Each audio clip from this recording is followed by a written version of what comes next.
Selamat malam semuanya. Assalamualaikum warahmatullahi wabarakatuh.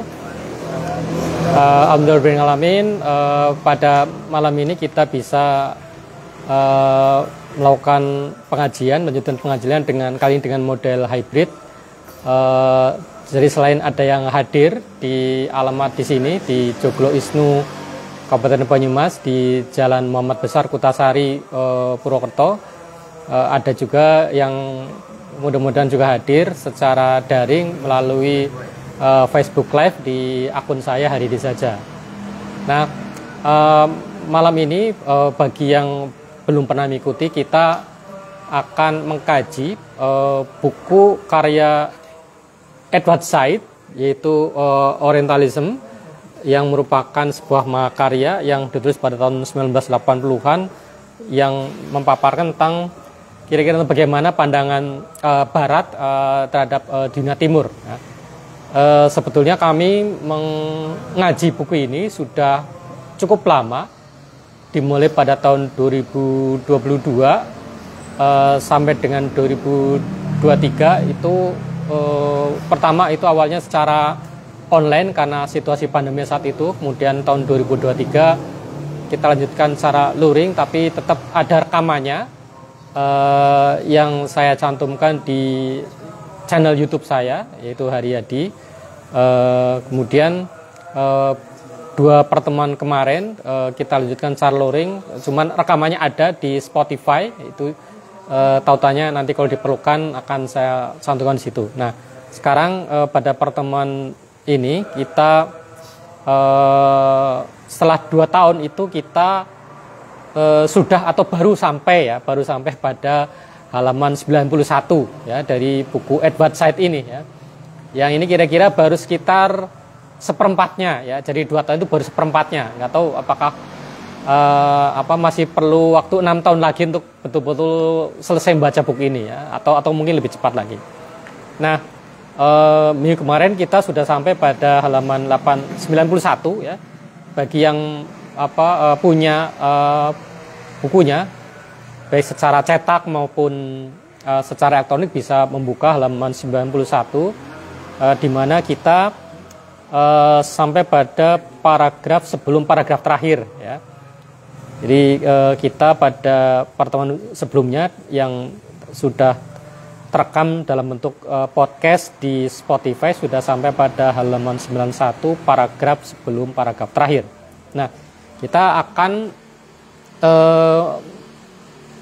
langsung membaca paragraf terakhir di halaman 91 dan seterusnya ya.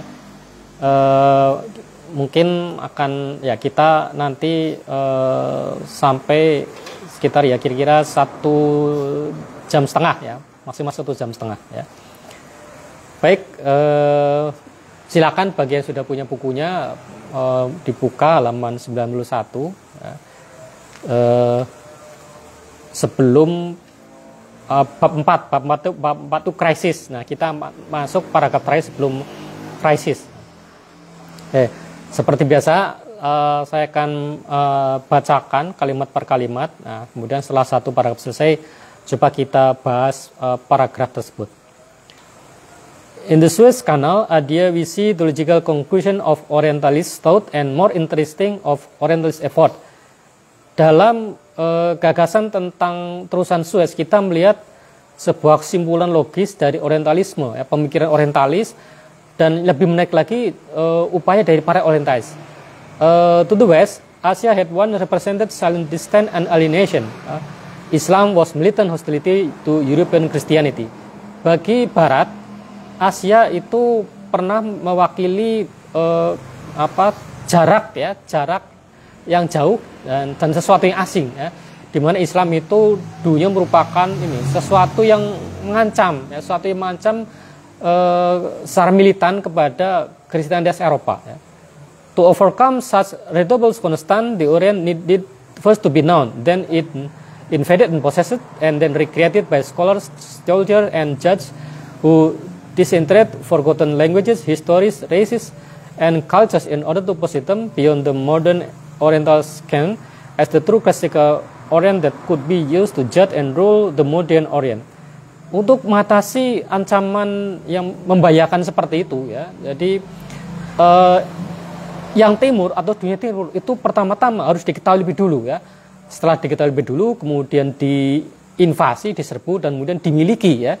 Kemudian diciptakan ulang oleh para sarjana, oleh para prajurit ya, dan juga para hakim atau para ahli hukum yang mengungkapkan adanya bahasa-bahasa sejarah, ras dan budaya yang sudah terlupakan, justru agar untuk menyimpan mereka. Jadi untuk menempatkan Orient ini atau timur itu dalam jangkauan Eropa ya, dalam konteks jangkauan pemikiran Oriental di Eropa yang akan digunakan nantinya untuk menilai dan menguasai dunia timur pada era modern. The obscurity faded to be replaced by hothouse entities. The Orient was a scholar word signifying what modern Europe had recently made of the still peculiar East. Hal-hal yang masih merupakan bayangan tentang timur ya. Jadi timur yang masih dunia timur yang tadinya itu masih merupakan bayangan atau yang tidak terlihat itu digantikan oleh entitas yang sudah terlihat jelas gitu ya. Di mana timur itu menjadi sesuatu yang jelas terlihat, tidak lagi misterius ya. Hothouse itu rumah kaca ya, rumah kaca yang yang transparan ya, sehingga ketika timur ditempatkan pada rumah kaca yang transparan itu kemudian dia mudah masuk dalam dunia barat ya. Jadi kemudian orang Eropa kemudian bisa menyadari siapa timur ini yang tadinya kelihatan aneh ya. Jadi ini satu kalimat yang mengingatkan kita pada novelnya Pram, Rumah Kaca ya. Jadi subjek pribumi itu ditempatkan dalam rumah kaca agar jelas kelihatan bagaimana kemudian akhirnya Belanda bisa memata-matai, mengintai, mengetahui secara jelas setiap pergerakan dari subjek pribumi ini. Jadi Pram mungkin tidak pernah membaca buku ini ya, karena Pram menulisnya sebelum ada buku orientalisme muncul, tapi gagasannya itu mirip dengan gagasan yang diungkapkan oleh Edward Said ini ya. De Lesseps and his canal finally destroyed the Oriental distance. Its cloister intimacy away from the west is perdurable exotism. Jadi De Lesseps dan terusannya itu akhirnya menghancurkan jarak timur ya. Jadi timur tadi berjarak begitu jauh dengan barat, itu kemudian dihancurkan jaraknya ini. Eksotismenya itu kemudian terungkap ya. Just as Lenin bar could be transmuted into a liquid artery, so too the Orient was transubstantiated from resistant hostility into obliging and submissive partnership. Jadi seperti halnya perbatasan modern yang kemudian dirubah menjadi jalur yang cair, demikian pula timur itu dirubah jadi yang tadinya bermusuhan menjadi mitra yang patuh, mitra yang pasrah kepada barat. After the Lesseps, no one could speak of the Orient as belonging to another world, strictly speaking. Jadi setelah eranya De Lesseps kemudian tidak ada orang menyebutkan timur itu sebagai sesuatu yang merupakan dunia yang berbeda ya gitu. There was only four words, only our word. One word bound together because the Suez Canal had frustrated those last provincial who still believe in the difference between words. Jadi sekarang ya pada masa itu, bukan sekarang, pada masa itu kemudian hanya satu dunia ya, satu dunia diikat bersama karena adanya terusan Suez ini yang kemudian itu membuat frustasi orang-orang yang masih percaya pada perbedaan antara dunia barat dan dunia timur. Jadi dunia timur yang tadi beda dengan barat itu seakan sudah tidak lagi ada bedanya dengan dunia barat. Timur sudah nampak pada barat. Timur karena nampak maka dia dikuasai ya. Ini saya kira kalimat yang saya kira sangat terinspirasi dari teorinya Foucault yang melihat bahwa visibilitas adalah penjara bagi masyarakat ya. Ketika orang nampak maka orang menjadi bagian dari kuasa yang melihat dia ya. Jadi penampakan adalah bagian dari mekanisme kekuasaan. Penampakan yang masuk bukan penampakan seperti yang acara uji nyali, bukan ya, penampakan lihat ada penampakan, tapi penampakan dalam arti nampak di mata kolonial ya, yang tadinya kelihatan kabur nggak jelas di mata kolonial sekarang jelas di mata kolonial atau di mata barat ya. Jadi begitu masyarakat timur nampak di mata masyarakat Barat, maka dia dengan mudah bisa dikuasai. Ya. Thereafter, the notion of Oriental is an administrative or executive one, and it is subordinate to demographic, economic, and sociological factors. Karena itu, sikap dari Oriental itu sekarang hanyalah sifatnya administratif, ya. Karena sekarang Oriental itu menjadi sesuatu yang subordinat bagi faktor-faktor demografi, ekonomi, dan sosiologis. For imperialists like Balfour or for anti-imperialists like G.A. Hobson, the Oriental, like the African, is a member of subject race and not exclusively an inhabitant of a geographical area. Jadi bagi para imperialis seperti Balfour atau bahkan bagi para anti-imperialis sekalipun seperti Hobson, Timur itu seperti Afrika, itulah anggota dari satu ras, bukan semata-mata penduduk dari sebuah wilayah geografi. Jadi Timur itu bukan semata masalah geografi, tapi masalah ras. De Lesseps had melted away the Orient's geographical identity by almost literally dragging the Orient into the West and finally dispelling the threat of Islam. Jadi De Lesseps itu hampir secara harafiah itu mencairkan, membuat cair identitas geografis dari Timur. Jadi Timur itu tidak lagi dipandang sebagai sesuatu yang sifatnya geografis, ya. Timur ditarik ke Barat dan akhirnya kemudian mengakhiri ancaman dari Islam, ya. Karena yang perlu kita ingat bahwa mengapa kemudian Timur dikaitkan dengan Islam? Karena memang dalam kajiannya Edward Said itu orang pertama yang menemukan istilah Timur atau memberikan label Timur kepada masyarakat di luar Eropa itu memang seorang penjelajah Eropa ketika dia pertama kali itu datang ke daerah yang sekarang itu antara Libanon dan Suriah gitu. Setelah dia membuat foto, kalau misalnya dia membuat foto tentang gambar di sana, kemudian dia memberikan label, oh inilah inilah yang disebut sebagai masyarakat Timur, ya. Jadi istilah Timur itu pertama kali muncul di situ, ya, itu di Timur Tengah, ya. Makanya tidak heran kalau kaitan antara Timur dengan Islam itu sangat erat itu, ya. Walaupun sekarang berbeda. Sekarang kalau kita bicara tentang yang sifatnya Oriental itu kita bicara tentang Asia Timur gitu, ya. Tentang Cina, tentang Jepang, Korea itu ya Oriental. Kalau sekarang Islam ya Islam, Arab bukan Oriental. Ini satu mungkin hal yang menarik mungkin untuk digaji pergeseran, ya, mengapa dulu Oriental itu identik dengan Timur Tengah atau khususnya dengan Islam, sekarang identik dengan justru dengan budaya Asia Timur gitu, ya. New categories and experiences including the imperialist ones would emerge, and in time Orientalism would adapt itself to them but not without some difficulty. Kategori dan pengalaman baru termasuk yang imperialis sifatnya itu akan muncul, dan pada suatu saat Orientalisme akan beradaptasi dengan istilah-istilah baru tadi, dengan istilah-istilah pengalaman kategori baru, tapi bukannya tanpa kesulitan, ya. Nah, itu paragraf terakhir di bab 3 yang sudah kita baca. Kalau nggak salah bab 3 ini menghabiskan beberapa bulan, ya, baru selesai dibaca, ya. Jadi di sini kita bahwa terusan kanal itu merupakan sebuah bentuk revolusi, ya. Ini dikatakan sebuah bentuk revolusi karena bukan hanya menandai upaya untuk meluruhkan perbatasan geografis antara timur dan barat, ya, antara Timur Tengah dan Eropa, tapi juga untuk bahkan sampai meniadakan Timur sebagai kategori yang tadinya sifatnya hanyalah geografis, ya. Jadi Timur itu bukan lagi kategori geografis, tapi sudah kategori ras, ya, subjek tersendiri. Di mana dengan dihilangkannya perbatasan antara Eropa dan Timur atau lebih lagi Islam, maka kemudian Timur bukan lagi ancaman bagi Barat, ya. Terutama Islam bukan lagi ancaman bagi Barat. Tadinya Islam itu sudah menakutkan oleh pengalaman Eropa, ya. Terutama kita ingat bahwa pada halaman sebelumnya itu Timur itu ketika identik dengan Islam itu ditampilkan sebagai sosok yang mengerikan, ya. Dalam pentas-pentas teater di Eropa itu Islam ditampilkan secara mengerikan. Nama Muhammad dianggap sebagai semacam pengkhianat, ya, karena dia itu tidak meneruskan tradisi Kristiani, ya. Meskipun Islam itu mengakui juga tradisi Kristiani, tapi tidak menunjukkan itu, sehingga dia sebagai ancaman bagi peradaban Barat yang Kristiani, gitu, ya. Nah, sekarang dengan terusan Suez, maka kemudian perbatasan itu kemudian dihilangkan, ya.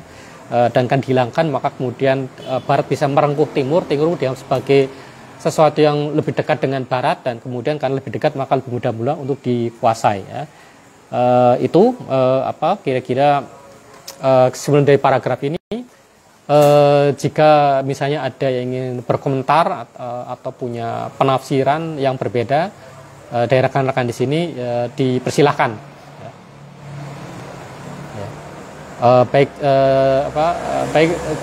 Baik jamaah Isnuiyah, ya, jamaah Isnu Banyumasiyah maupun jamaah Facebookiyah. Ya. Jadi kita kembali pada masa lalu ada istilah Facebookiyah, ini kembali kepada jamaah Facebookiyah. Gitu. Ya. Silakan jika ada yang mau berkomentar, menanggapi atau memberikan tafsir lain terhadap paragraf tersebut.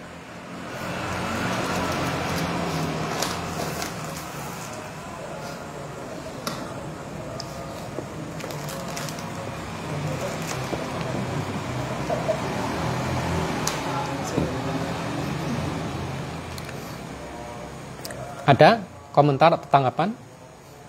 Belum ada.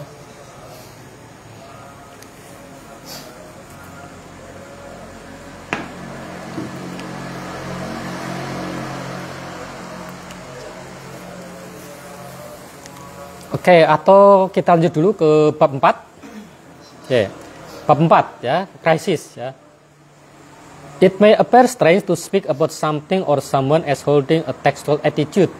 But a student of literature will understand the phrase more easily if we recall the kind of view attacked by Voltaire in Candide, or even the attitude to reality satirized by Servan in Don Quixote. Ya. Jadi mungkin kelihatannya aneh untuk bicara tentang sesuatu atau seseorang sebagai yang punya perilaku tekstual, ya, kecuali mahasiswa sastra atau mahasiswa yang dulu pernah kuliah di sastra atau jurusan bahasa, kira-kira seperti itu ya.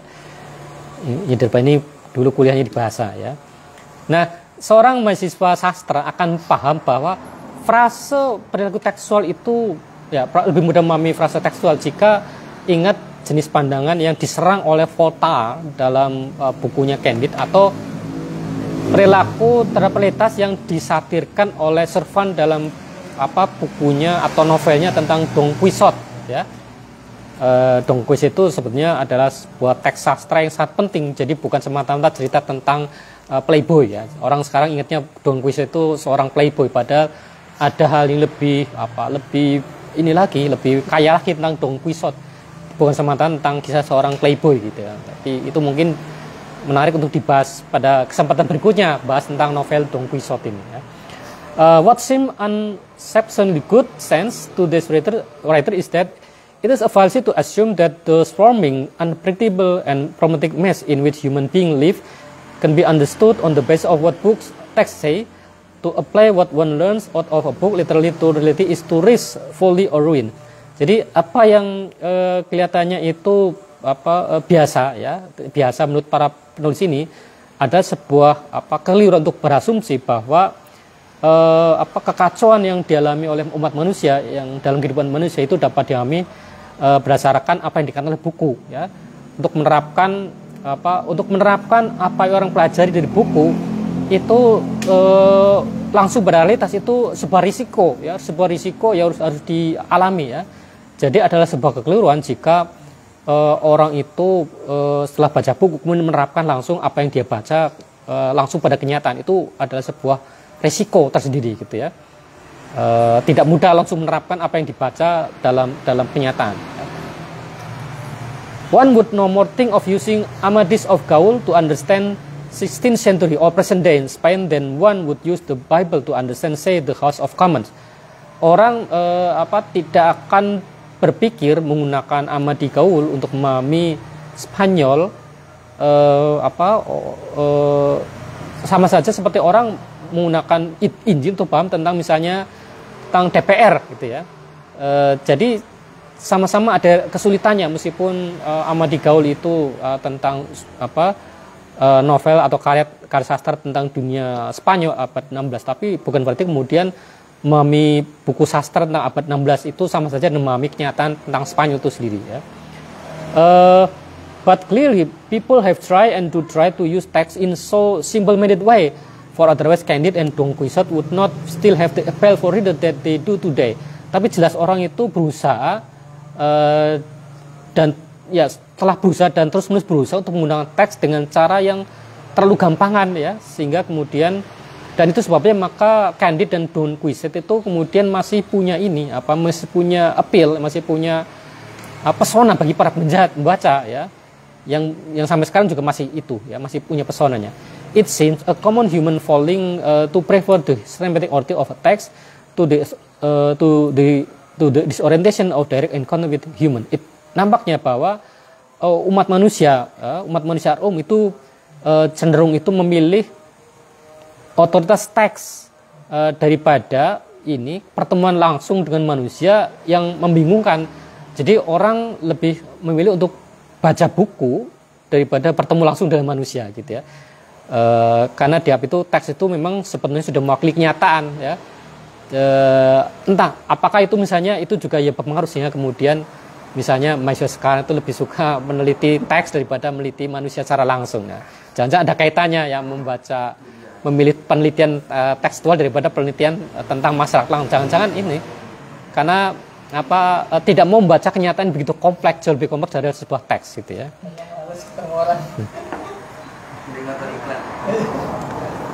But is this falling constantly present, or are there circumstances that more than other make the textual attitude likely to prevail? Jadi apakah ini memang sebuah kegagalan manusia untuk memahami dunia, atau memang ada situasi yang membuat perilaku tekstual itu kemudian lebih berkembang daripada perilaku lebih ke lapangan kira-kira. Jadi ini sebuah pengantar yang menunjukkan tentang bagaimana perilaku tekstual itu terasa lebih nyaman untuk digunakan orang. Bagaimana orang itu cenderung untuk lebih memilih perilaku tekstual daripada perilaku real dalam kenyataan sehari-hari ya. Apakah memang karena memang orang itu menghindari pertemuan dengan kenyataan, atau ada situasi tertentu sehingga mereka lebih nyaman dengan perilaku tekstual daripada perilaku dalam kehidupan sehari-hari ya. Itu gambaran singkat dari paragraf ini yang ya pengantar untuk berikutnya. Tapi jika ada yang mau berkomentar tentang hal ini ya dipersilakan ya. Apa memang seperti itu, perilaku tekstual memang lebih menarik kepada perilaku yang non tekstual kira-kira gitu. Ya. Kan untuk memahami hal-hal tempat-tempat yang jauh gitu Mas. Sebelum kita bisa melangkah ke sana, dan mungkin juga entah kapan punya kesempatan untuk melangkah ke sebuah tempat tersebut, cara yang paling mudah kita untuk mengenali kan ya lewat media-media, entah itu teks atau video gitu kan, atau film. Meskipun ya tentu apa yang digambarkan tidak bisa dianggap sebagai gambaran utuh ya, itu hanya kepingan-kepingan gitu kan, yang ditulis menurut dari perspektif si penulis atau pembuat teks tersebut. Nah itu kan upaya ya, karena tidak semua orang terus bisa menjelajah ke semua tempat dengan leluasanya. Ya, dan perilaku tekstual itu juga nampak dan dunia akademik ya. Ada orang yang misalnya dia meneliti tentang sebuah negara tapi dia nggak pernah datang sama sekali ke negara tersebut ya. Teks-teks tentang negara tersebut. Kalau nggak salah ini almarhum Arif Budiman kalau nggak salah ya. Dia kan S3-nya tentang Chili ya, tentang Chili, tapi dia nggak paham bahasa Spanyol Arif Budiman. Saya nggak tahu apakah saat itu almarhum Arif Budiman itu pernah datang langsung ke Chili atau tidak pernah ya, saya lupa ya. Tetapi setahu saya beliau tidak menguasai bahasa Spanyol. Jadi kita kalau setelah membaca ini kemudian bisa bertanya bagaimana seorang bisa menjelaskan situasi di Chili kalau tidak berbahasa Spanyol sedikit pun ya, kalau mengandalkan media-media sekunder gitu ya. Tapi ini memang perilaku yang ya banyak muncul di kita ya, dan sebetulnya di dalam kalau saya halaman-halaman awal buku ini juga saya juga mengungkapkan bagaimana populernya buku-buku perjalanan di kalangan Eropa ya. Jadi sebelum Eropa itu melakukan penjajahan dunia secara masif, itu Eropa lebih tertarik untuk baca buku-buku perjalanan ya tentang dunia timur yang eksotis, yang jauh, yang kelihatan misterius, yang ditulis oleh para petualang ya. Jadi para petualang mereka berkelana mengelilingi dunia, bertemu dengan dunia-dunia asing, kemudian mereka menuliskan catatan petualangannya dalam buku, entah buku perjalanan atau buku tentang negara tertentu atau bikin novel atau karya sastra lainnya yang bicarakan bangsa-bangsa asing tadi, sehingga kemudian para pembaca Eropa merasa takjub dengan apa yang mereka baca itu ya. Dan sampai sekarang sebetulnya di toko-toko buku itu buku-buku perjalanan itu laris manis gitu ya. Di setidaknya yang saya tahu di Australia, di Inggris, di Austria itu di toko-toko buku yang selalu laris itu buku-buku perjalanan, terutama menjelang musim-musim liburan biasanya orang ramai-ramai datang ke toko buku itu beli buku-buku perjalanan ya. Tentang misalnya bagaimana tips traveling di Indonesia itu laris di Australia ya. Apa harus dihindari, apa harus dikenakan itu ada semua di situ ya. Kalau pergi ke Bali itu harus bagaimana, kalau pergi di luar Bali harus bagaimana ya. Di Inggris juga sama, mereka itu menyediakan juga di toko-toko buku di sana. Ketika saya di sana selama setahun, selama nyantri di Inggris selama setahun itu buku perjalanan itu sukses besar di sana ya. Jadi kalau di Australia terutama kayak yang laris itu di toko-toko buku itu nggak ada buku-buku akademik, nggak ada ya. Yang ada itu buku-buku perjalanan dan buku-buku biografi serta how to ya. Termasuk tentang resep-resep makanan, cara memperbaiki rumah ya. Karena mereka ini kan DIY ya, do it yourself ya, do it yourself. Jadi apapun dilakukan dengan cara mereka sendiri ya. Bagaimana seni bertukang ya, bagaimana memasang atap rumah itu karena semuanya dikerjakan sendiri mereka. Jadi banyakan mereka nyewa tukang itu kalau memang orang kaya betul ya. Kalau enggak ya mereka bikin sendiri ya. Mulai dari seperti ngecat ataupun perbaiki biasanya sendiri itu. Makanya buku praktis itu malah laris di toko-toko buku di Australia gitu ya. Tapi sebenarnya intinya adalah bahwa sampai sekarang kesukaan orang Eropa tentang buku-buku perjalanan itu masih ada ya. Masih ada terutama ketika mereka ingin melakukan perjalanan ke sebuah tempat asing ya. Entah ke Jepang atau kemana, masih mereka lebih dulu baca tentang guide to Japan misalnya, atau kamus-kamus ringkas bahasa Jepang ya, yang sekedar mengenalkan ya bagaimana kalau ketemu dengan orang Jepang apa yang perlu diucapkan dan terusnya. Ini sebenarnya perilaku tekstual ya, yang unik dan khas Eropa sebetulnya ya. Oke, kita lanjut ya. Oke, ini tentang perilaku tentang sebenarnya mengapa muncul perilaku tekstual semacam itu ya. Two situation favor a textual attitude. Jadi ada dua situasi yang menunjukkan perilaku tekstual, lebih memilih perilaku tekstual ya. One is when a human being confront at close quarter something relatively unknown and threatening and previously distant. Jadi satu situasi adalah ketika manusia dipojokkan pada sesuatu yang relatif tidak diketahui, yang mengancam dan sebelumnya jauh dari mereka ya. Itu pertama, situasi yang jauh ya, ketika manusia berhadapan dengan situasi yang asing, suatu yang tadinya tidak mereka kenal sama sekali ya. In such a case, one has recourse not only to what in one's previous experience the novelty resemble, but also to what one has read about it. Dalam sebuah kasus, dalam kasus semacam itu, orang harus mengingat, orang harus mempertimbangkan bukan hanya pada pengalaman orang lain sebelumnya tentang hal yang baru yang mereka alami, ya, pengalaman baru yang dialami orang lain, tapi juga apa yang telah dibaca orang tentang hal tersebut, tentang pengalaman bertemu dengan hal yang asing tadi ya. Travel books or guidebooks are about as natural a kind of text as logical in their composition and in their use as book one can think of precisely because of this human tendency to fall back on a text when the uncertainty of travel in strange parts seem to threaten one's equanimity ya. Buku-buku perjalanan tadi, ini yang tadi saya katakan, buku-buku perjalanan atau buku-buku panduan itu sama alamiahnya, sama biasanya dengan buku-buku teks yang lain, baik dalam hal komposisinya, dalam hal penggunaannya ya. Karena kecenderungan manusia semacam ini, kecenderungan manusia yang cenderung untuk kembali kepada teks ketika menghadapi ketidakpastian dalam perjalanan mereka yang yang kadang-kadang itu mengancam kehidupan mereka sendiri gitu ya. Jadi ketika orang berhadapan situasi yang membuat mereka tidak nyaman, orang kembali kepada teks, apa yang dikatakan oleh teks tentang situasi ini gitu ya.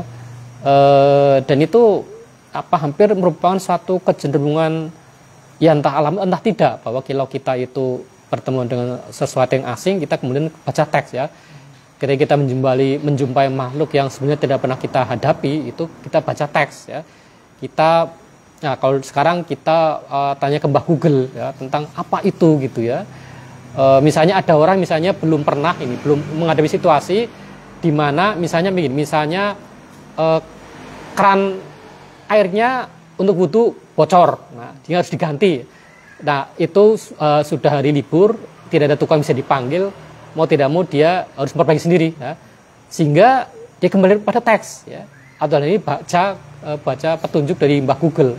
Sekarang teks itu bukan lagi kata-kata, bentuknya gambar, sehingga kemudian kalau kita lihat di YouTube itu banyak sekali panduan-panduan taktis tentang bagaimana cara mengganti keran air, yang simpel-simpel sebetulnya, bagaimana cara mengganti keran air ya, bahkan bagaimana mengganti ban mobil di tengah jalan gitu ya, atau bagaimana memperbaiki atap rumah, bagaimana masang ini dan itu, bagaimana masang wallpaper dan seterusnya ya.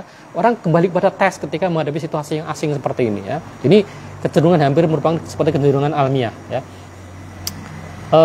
Many travelers find themselves saying of an experience in new country that it wasn't what they expected, meaning that it wasn't what a book said it would be. Jadi tapi ini ternyata banyak orang-orang yang melakukan perjalanan yang ternyata kemudian menyadari ada pengalaman dalam sebuah negara baru yang tidak mereka perkirakan sebelumnya. Jadi ketika mereka sudah baca buku perjalanan, mereka kemudian pergi ke tempat yang akan memang yang mereka niatkan pergi, itu kemudian mereka menghadapi sesuatu yang tidak diperkirakan.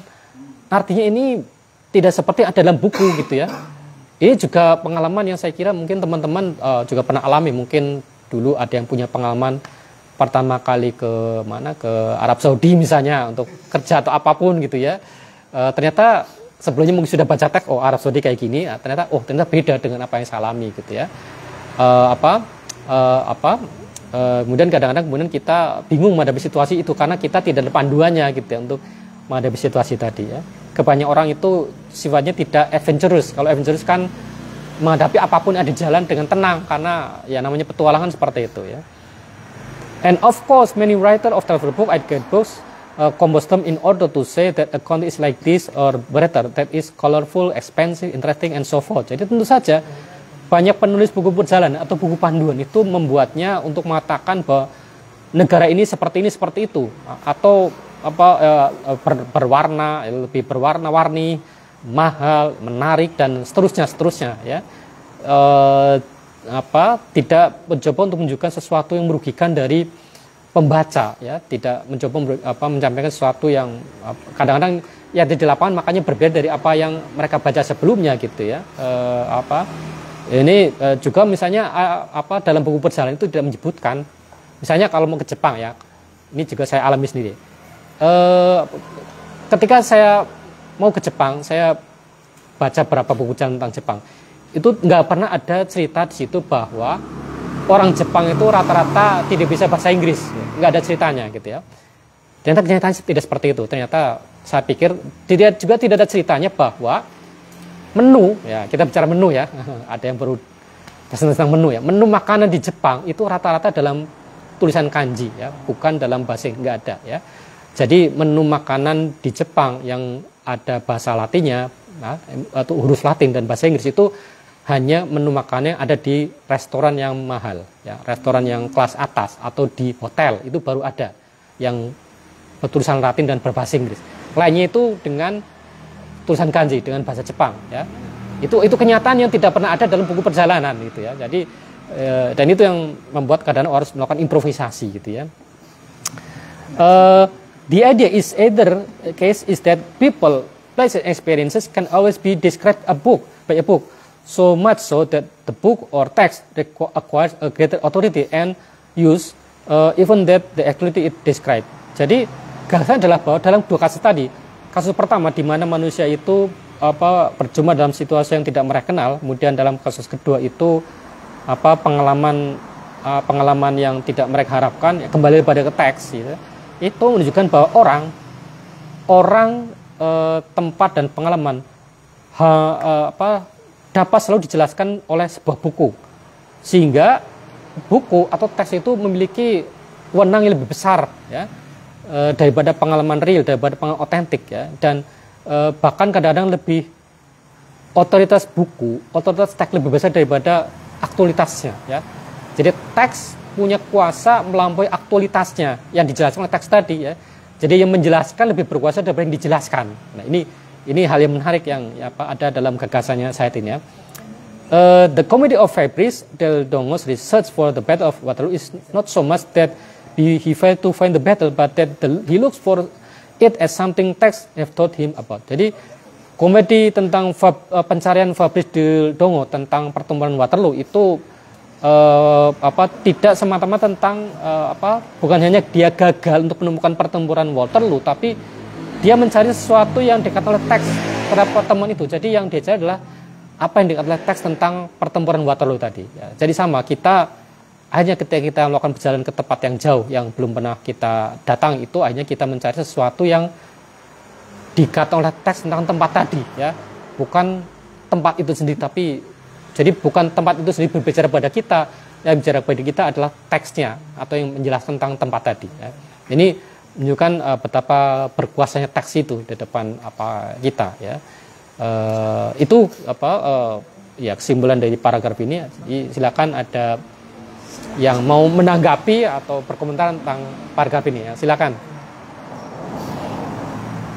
Berarti ini dalam banyak buku-buku yang perjalanan buku mana ataupun yang bisa kalau sekarang dunia dengan digital gitu kan, bisa lihat reviewer dari suatu makanan, ya. Kita bisa lihat dari artikel-artikel yang lain yang udah membahas terkait daerah, itu kayak terlihatnya baik-baik semua gitu. Karena ada yang di balik itu semua tidak disampaikan.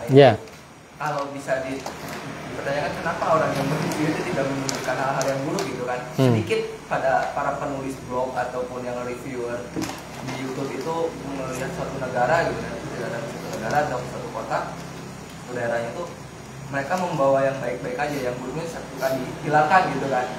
Apakah itu sebagai demi konten kayak penarik aja untuk pelan ke sini aja gitu kan.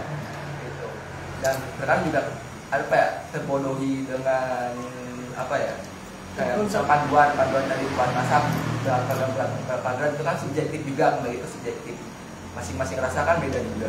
Terus dalam membuat kayak panduan memperbaiki sesuatu juga kadang kan harus ada alat-alatnya gitu.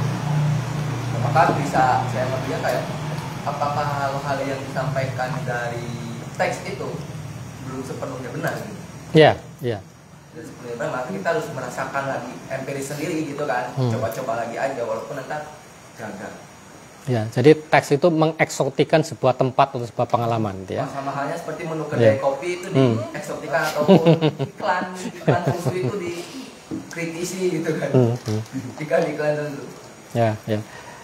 Jadi misalnya ketika orang baca dari teks, ya, orang yang belum pernah ke Banyumas baca dari teks bahwa Banyumas ini makanan khasnya adalah mendoan. Itu khas Banyumas, nggak ada tempat lain ya.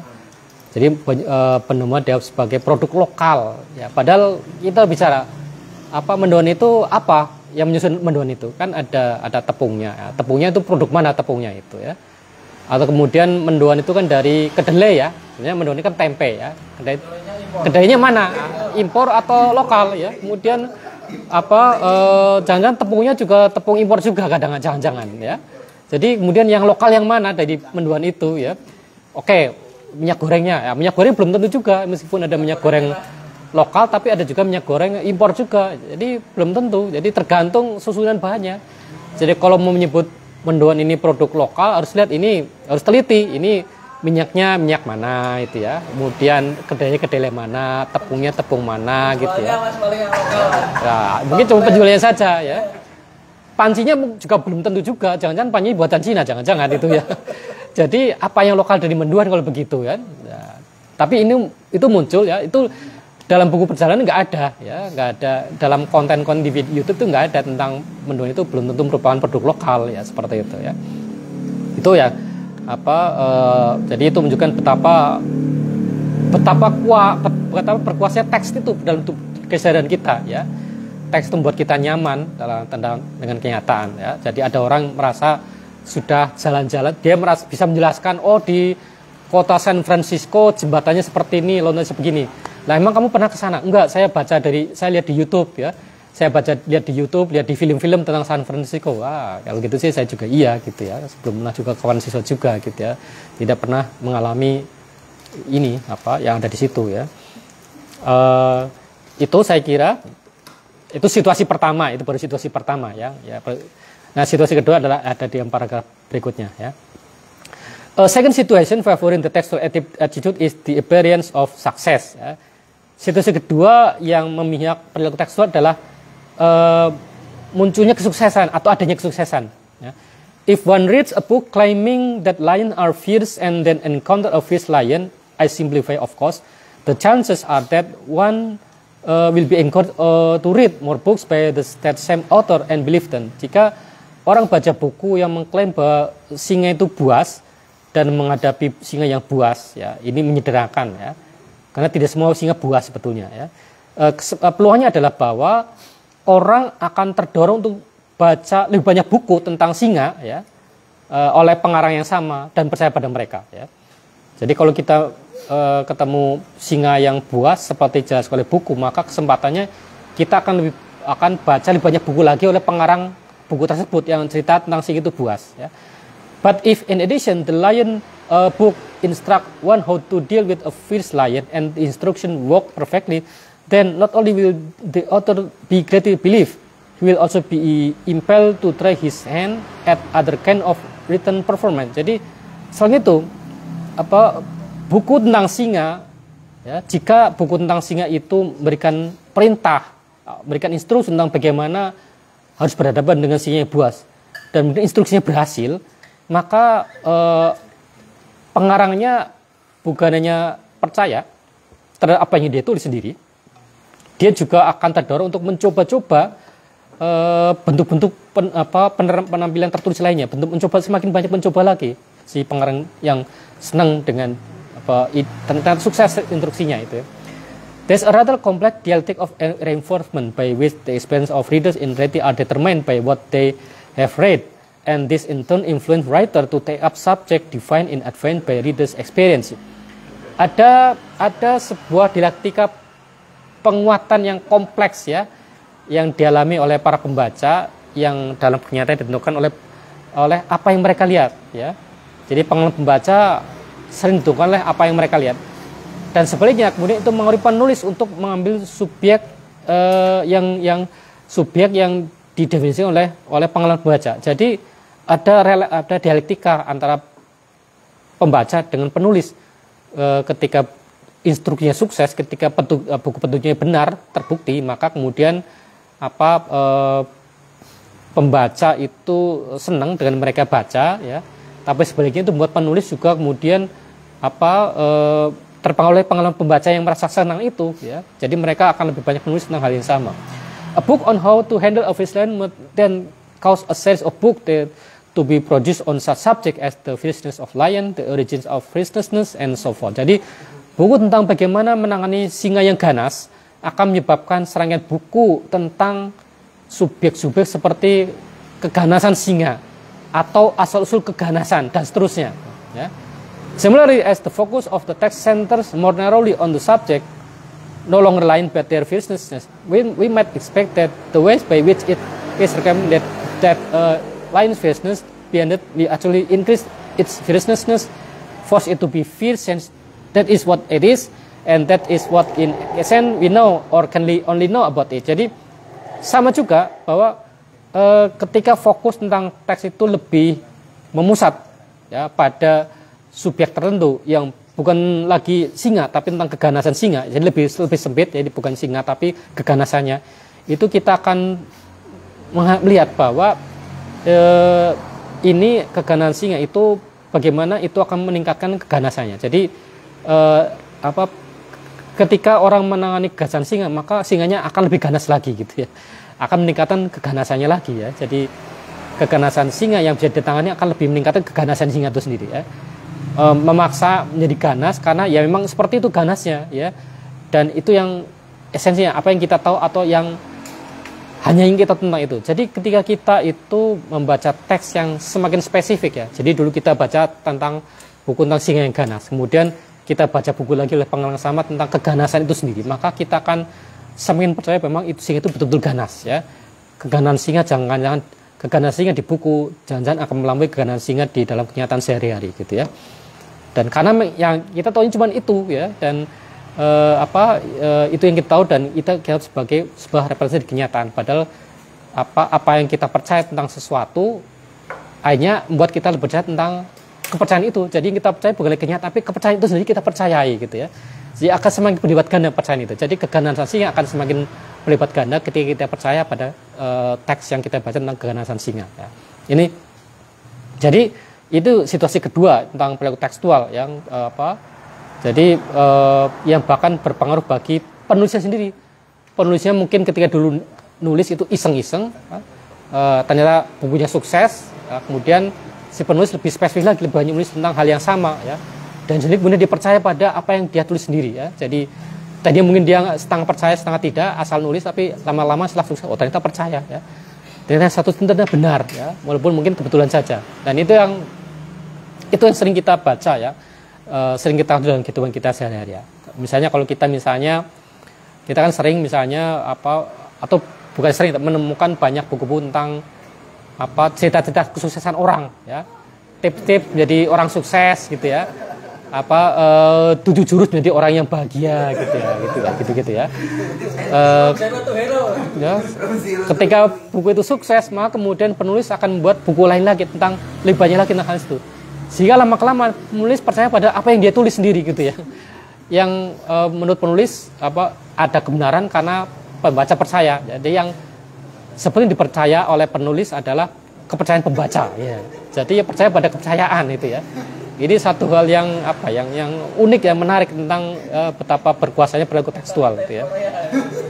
Nah, silakan ada yang mau berkomentar tentang hal ini, yang ini membahas tentang situasi kedua dari perilaku tekstual. Ya, seperti bubble algoritma itu, Mas. Ya. Apa yang kita sukai, yang kita sering tonton di feed Instagram, itu terus yang muncul. Jadi masing-masing orang terpenjara dalam bubble algoritma masing-masing. Jadi dia hanya menyukai apa yang dia percayai, bukan menyukai kenyataan itu sendiri. Jadi kalau misalnya sekali saja orang melike satu fotonya dari misalnya Aura Kasih, akan muncul foto-foto yang serupa. Ya, meskipun mungkin kita tidak follow Aura Kasih, tapi kita akan di feed kita akan muncul hal yang serupa gitu ya. Meskipun beda nama, foto-foto yang serupa yang sedang di pantai dan seterusnya gitu ya. Jadi perilaku tekstual kita ternyata seperti itu ya, dan meluas lebar sampai ke media sosial ya. Saya menjadi bahan dari algoritma ini, logikanya logika yang sama sebetulnya ya. Dari yang tadinya nyari baca kayak Garang, ya nanti bakalan lebih senang yang membaca kegarangan itu kan. Nonton film senangnya yang perang-perang, kalau nonton yang melo kayak nggak dapat gitu, feelnya nggak dapat. Bisa sama ke sana ya. Ada komentar lain? Berarti jika kita ingin menjadi penulis, misalnya penulis ya mau gimana caranya bisa berdialog dengan si pembaca tadi itu? Lebih tepatnya bukan berdialog, tapi lebih tepatnya itu ini. Yang pertama tentunya belum berdialog, tapi ini menulis cerita yang betul-betul bisa meyakinkan pembaca ya. Narasinya harus meyakinkan betul ya. Narasinya ya. Yang penting menarik ya. Meskipun mungkin kalau di logika ada plot hole-nya ya, ada lubang-lubangnya, tapi yang penting itu menarik ya. Yang penting menarik bagi pembaca ya. Kemudian kalau membaca tertarik, maka itu akan membuat dia sendiri lebih tertarik dengan apa yang dia yakini sebelumnya gitu ya. Wow, ternyata memang apa yang tulis memang berhasil ya. Maka saya lebih melanjutkan lagi gitu ya. Yang awalnya mitos kayak buku zodiak gitu kan, kok masuk akal ya. Terus aja loh. Ya. Cocok ya. Cocok banyak yang percaya. Betul tebakannya. Kita aku berbakat jadi peramal gitu. Ya. Cuman Mas Bowo ini seperti dejavu ya, karena kelihatannya kita sudah sampai sini dulu ya. Sudah Mas ya, tentang singa itu. Iya, saya kemudian oh iya ya. tapi ya nggak apa-apa. Mungkin di kehidupan kita yang sebelumnya. Karena waktu zaman masih daring dulu itu kan kadang kita juga lewat berapa waktu terus lupa kan mau kembali ke halaman yang mana. Ya, karena jedanya terlalu lama dulu, kadang-kadang baru 2 bulan kemudian kita ketemu lagi ya. Jadi membuat ternyata ini sebenarnya sudah dibahas sebelumnya gitu ya. Walaupun ada rekamannya tapi ternyata nggak banyak membantu rekamannya gitu ya. Ya. Mungkin seharusnya kita sampai pada halaman 100-an ya, jangan-jangan ya. Oke, nggak apa-apa lah. Kita kan sekaligus ada pembaca baru juga ya. Oke, kita lanjutkan ya. A text purporting to contain knowledge about something actual and arising out of circumstances similar to the ones I have just described is not easily dismissed. Jadi teks yang memang bertujuan untuk menahan atau menyimpan pengetahuan tentang sesuatu yang aktual dan muncul di situasi yang sama dengan apa yang baru saya jelaskan itu tidak mudah untuk diabaikan. Exercise is attribute to it. Jadi expertise is attribute to it. Jadi keahlian itu terkait dengan teks yang tadi yang muncul dari sesuatu yang kita butuhkan. The authority of academic institution and government can accrue to it, surrounding it with still greater prestige than its practical success is warrant. Jadi otoritas lembaga-lembaga akademik ya dan pemerintahan itu dapat muncul karena itu ya dengan prestige lebih besar daripada kesuksesannya secara praktis ya. Most important such text can create not only knowledge but also the very reality they appear to describe. Lebih lagi teks itu menciptakan bukan hanya pengetahuan tapi juga kenyataan yang mau dijelaskan ya. In time such knowledge and reality produce a tradition or what Michel Foucault calls a discourse whose material presence or weight, not the originator of a given author, is really responsible for the text produced out of it. Jadi teks itu bukan yang menciptakan pengetahuan, tapi kenyataan yang mau dijelaskan. Jadi kenyataan yang mau dijelaskan itu justru diciptakan oleh pengetahuan. Jadi misalnya ini dalam teori ini misalnya pengetahuan tentang kejiwaan orang itu tercipta justru karena pengetahuan tentang kejiwaan. Ya. Jadi kenyataan tentang kejiwaan orang itu diciptakan oleh pengetahuan tentang kejiwaan orang itu. Ya. Ini pengetahuan ini seperti yang dicanangkan oleh Michel Foucault disebut sebagai diskurs atau wacana ya. Bagaimana pengetahuan dan kenyataan itu menghasilkan sebuah tradisi ya yang disebut sebagai wacana ya. Koneksi antara pengetahuan kenyataan menghasilkan tradisi yang disebut sebagai wacana menurut Foucault. Yang mana kehadiran atau beban materialnya itu bukan karena originalitas pengarang tapi karena bagaimana berkontribusi bagi teks yang dihasilkan ya. This kind of text is composed out of those pre-existing unit of information deposited by Flaubert in the category of idée reçue. Jadi teks semacam itu dibentuk oleh informasi-informasi yang sebenarnya sudah disimpan oleh Flaubert dalam kategori yang dia buat itu ya. Nah, jadi ini teks ini kira-kira ingin invoke atau menyebutkan sebetulnya apa yang ditulis Foucault ya. Jadi dalam teorinya Foucault itu pengetahuan itu bukan muncul dari kenyataan ya. Pengetahuan itu munculkan kenyataan. Seperti kalau kita pernah baca Foucault bahwa misalnya ya ilmu psikiatri muncul bukan karena adanya kebutuhan untuk menjelaskan kondisi kejiwaan orang yang berbeda dari orang, tapi karena kondisi kejiwaan orang itu yang berbeda terjadi karena psikiatri. Kalau lebih tegas lagi, karena Foucault juga cerita tentang sejarah kegilaan, bahwa orang gila sebagai subjek itu muncul karena psikiatri. Ya. Jadi yang menciptakan orang gila adalah psikiatri. Ya. Jadi bukan karena ada orang gila kemudian muncul psikiatri, justru sebaliknya, psikiatri lah yang menciptakan kategori orang gila. Ya. Karena sebelum muncul psikiatri, orang gila itu memang dianggap sebagai orang yang anomali, ya, yang aneh, asing, tapi tidak disebut sebagai orang gila.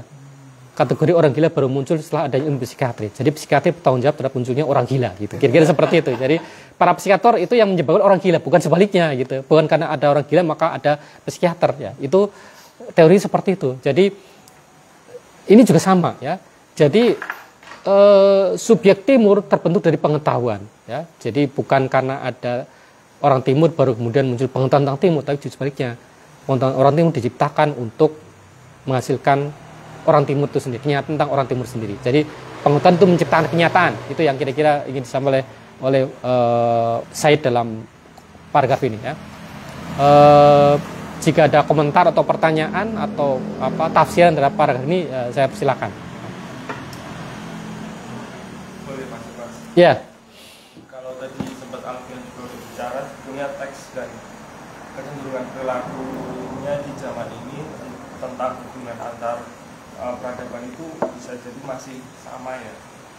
Jadi kalau misalkan di media sosial saya sedikit memperhatikan itu teks itu kan masih diproduksi, kalau awalnya mungkin sebelumnya lewat travel blog ya, tapi kalau sekarang kan lewat vlog video kayak gitu, nah itu temanya makanan atau apa. Kalau makanan kita bisa lihat misalkan kayak Bohemianology yang itu orang Amerika suka menjelajah makan di mana-mana, terus kemudian Bohemian Family, terus dia sangat cenderung ke wilayah Jazirah Arab dan Maroko kayak gitu, sampai mereka kemudian Muslim dan pindah ke Maroko kayak gitu. Nah, tadi Alfian ngomong tentang algoritma dan segala macam babinya, terus tapi juga kita melihat bahwa ada satu pelibatan kapital yang cukup besar di sana kan. Artinya itu yang pertama yang ingin saya soroti, bahwa teks itu yang mengkonsumsi kan bukan lagi kemudian masyarakat yang akan dituju, misalkan kayak tradisinya awal itu Eropa, kemudian Eropa tertarikan melihat masyarakat Asia dan dianggap masyarakat itu sebagai oriental.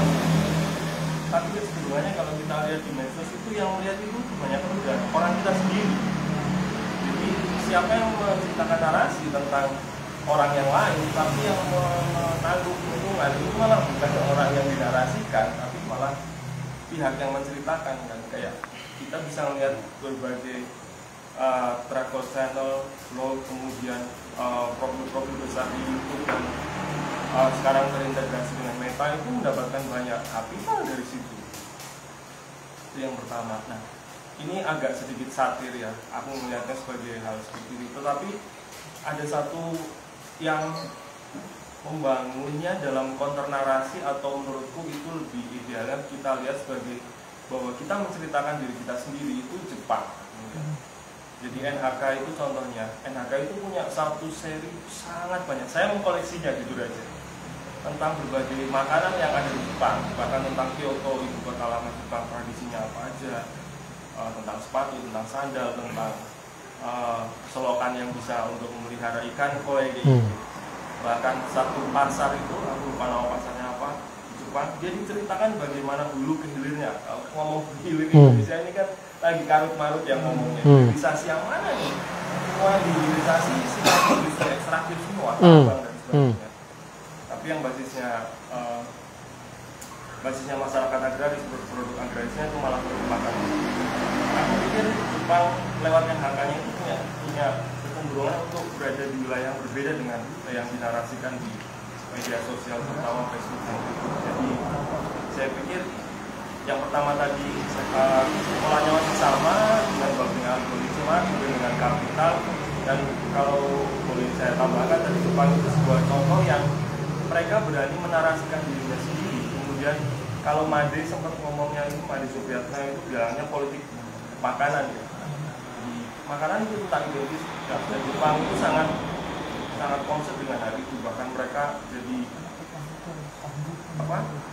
kiblat untuk industri buah-buahan yang sangat eksklusif, dan mereka punya satu seri tentang jeruknya, tentang mangganya yang bahkan sudah ditropis dan sudah aneh dan sebagainya. Aku cuma ingin menggarisbawahi, aku cuma ingin menebarkan di ingatan saya sendiri bahwa siapa yang menciptakan narasi yang pertama kali, setidaknya ya bukan orang yang berasal dari wilayah yang aslinya kayak gitu. Dan siapa yang secara ekonomi menanggung keuntungan, setidaknya kita sendiri, karena itu narasi transivitas, sesuatu yang tidak jalan keseharian. Cuma bicara tentang ya, saya kira ya. Ada satu pola-pola yang masih sama berulang, dan kemudian ternyata kita sendiri malah tidak banyak menceritakan bagaimana tentang kita sendiri lewat narasi-narasi. Ya, oke. Ada, ya silakan. Menambahkan juga ingin apakah berkaitan juga dengan ada sebuah keluarga itu namanya Mbak Alwi, itu mereka itu menyambungkan, mereka membuat tulisan, mereka menyambungkan leluhur mereka kepada orang yang sebagai keturunan Nabi. Tapi tulisan tersebut ditulisnya itu bukan di zaman yang dituliskan, di zaman leluhur mereka yang dituliskan. Mereka keluarga itu menulis 500 tahun setelah. Jadi orang-orang percaya bahwa mereka keturunan Nabi dari buku tersebut. Padahal setelah diteliti dari buku tersebut terjadi kekeliruan. Ternyata buku itu ditulisnya 500 tahun. Padahal mereka menyambungnya di 500 tahun sebelumnya. 500 atau 600 tahun. Mungkin berkaitan dengan tadi yang buku. Iya. Teks menciptakan subjek. Iya, iya. Oke, ya. Ada tanggapan lain? Ya, silakan. Kan tadi disampaikan sesuatu teks atau sesuatu narasi atau sesuatu sekarang sosmed dan seterusnya yang paling laris, yang paling cepat viral, yang paling disukai, yang seterusnya, yang membuat menarik dan diyakini oleh kebanyakan orang. Nah, kalau misalnya sekarang dan dari dulu misalnya yang ditampilkan cuma yang baik-baik aja, ya sejauh ini lagi-lagi cok. Kalau misalnya kontra narasinya untuk merubah itu dari hal yang sedikit kurang baik atau kurang elok atau kecuti juga ditampilkan untuk disukai atau menjadi menarik, itu caranya gimana? Kalau contohnya tadi Mas itu bilang enak kayak kalau misalnya kita mungkin juga punya ya buku ya Pak, misalnya Serat Centini. Serat Centini kan di situ bisa menceritakan dengan sangat detail, baik yang positif, yang negatif, baik yang itu dianggap didukung, baik itu yang dianggap dan seterusnya.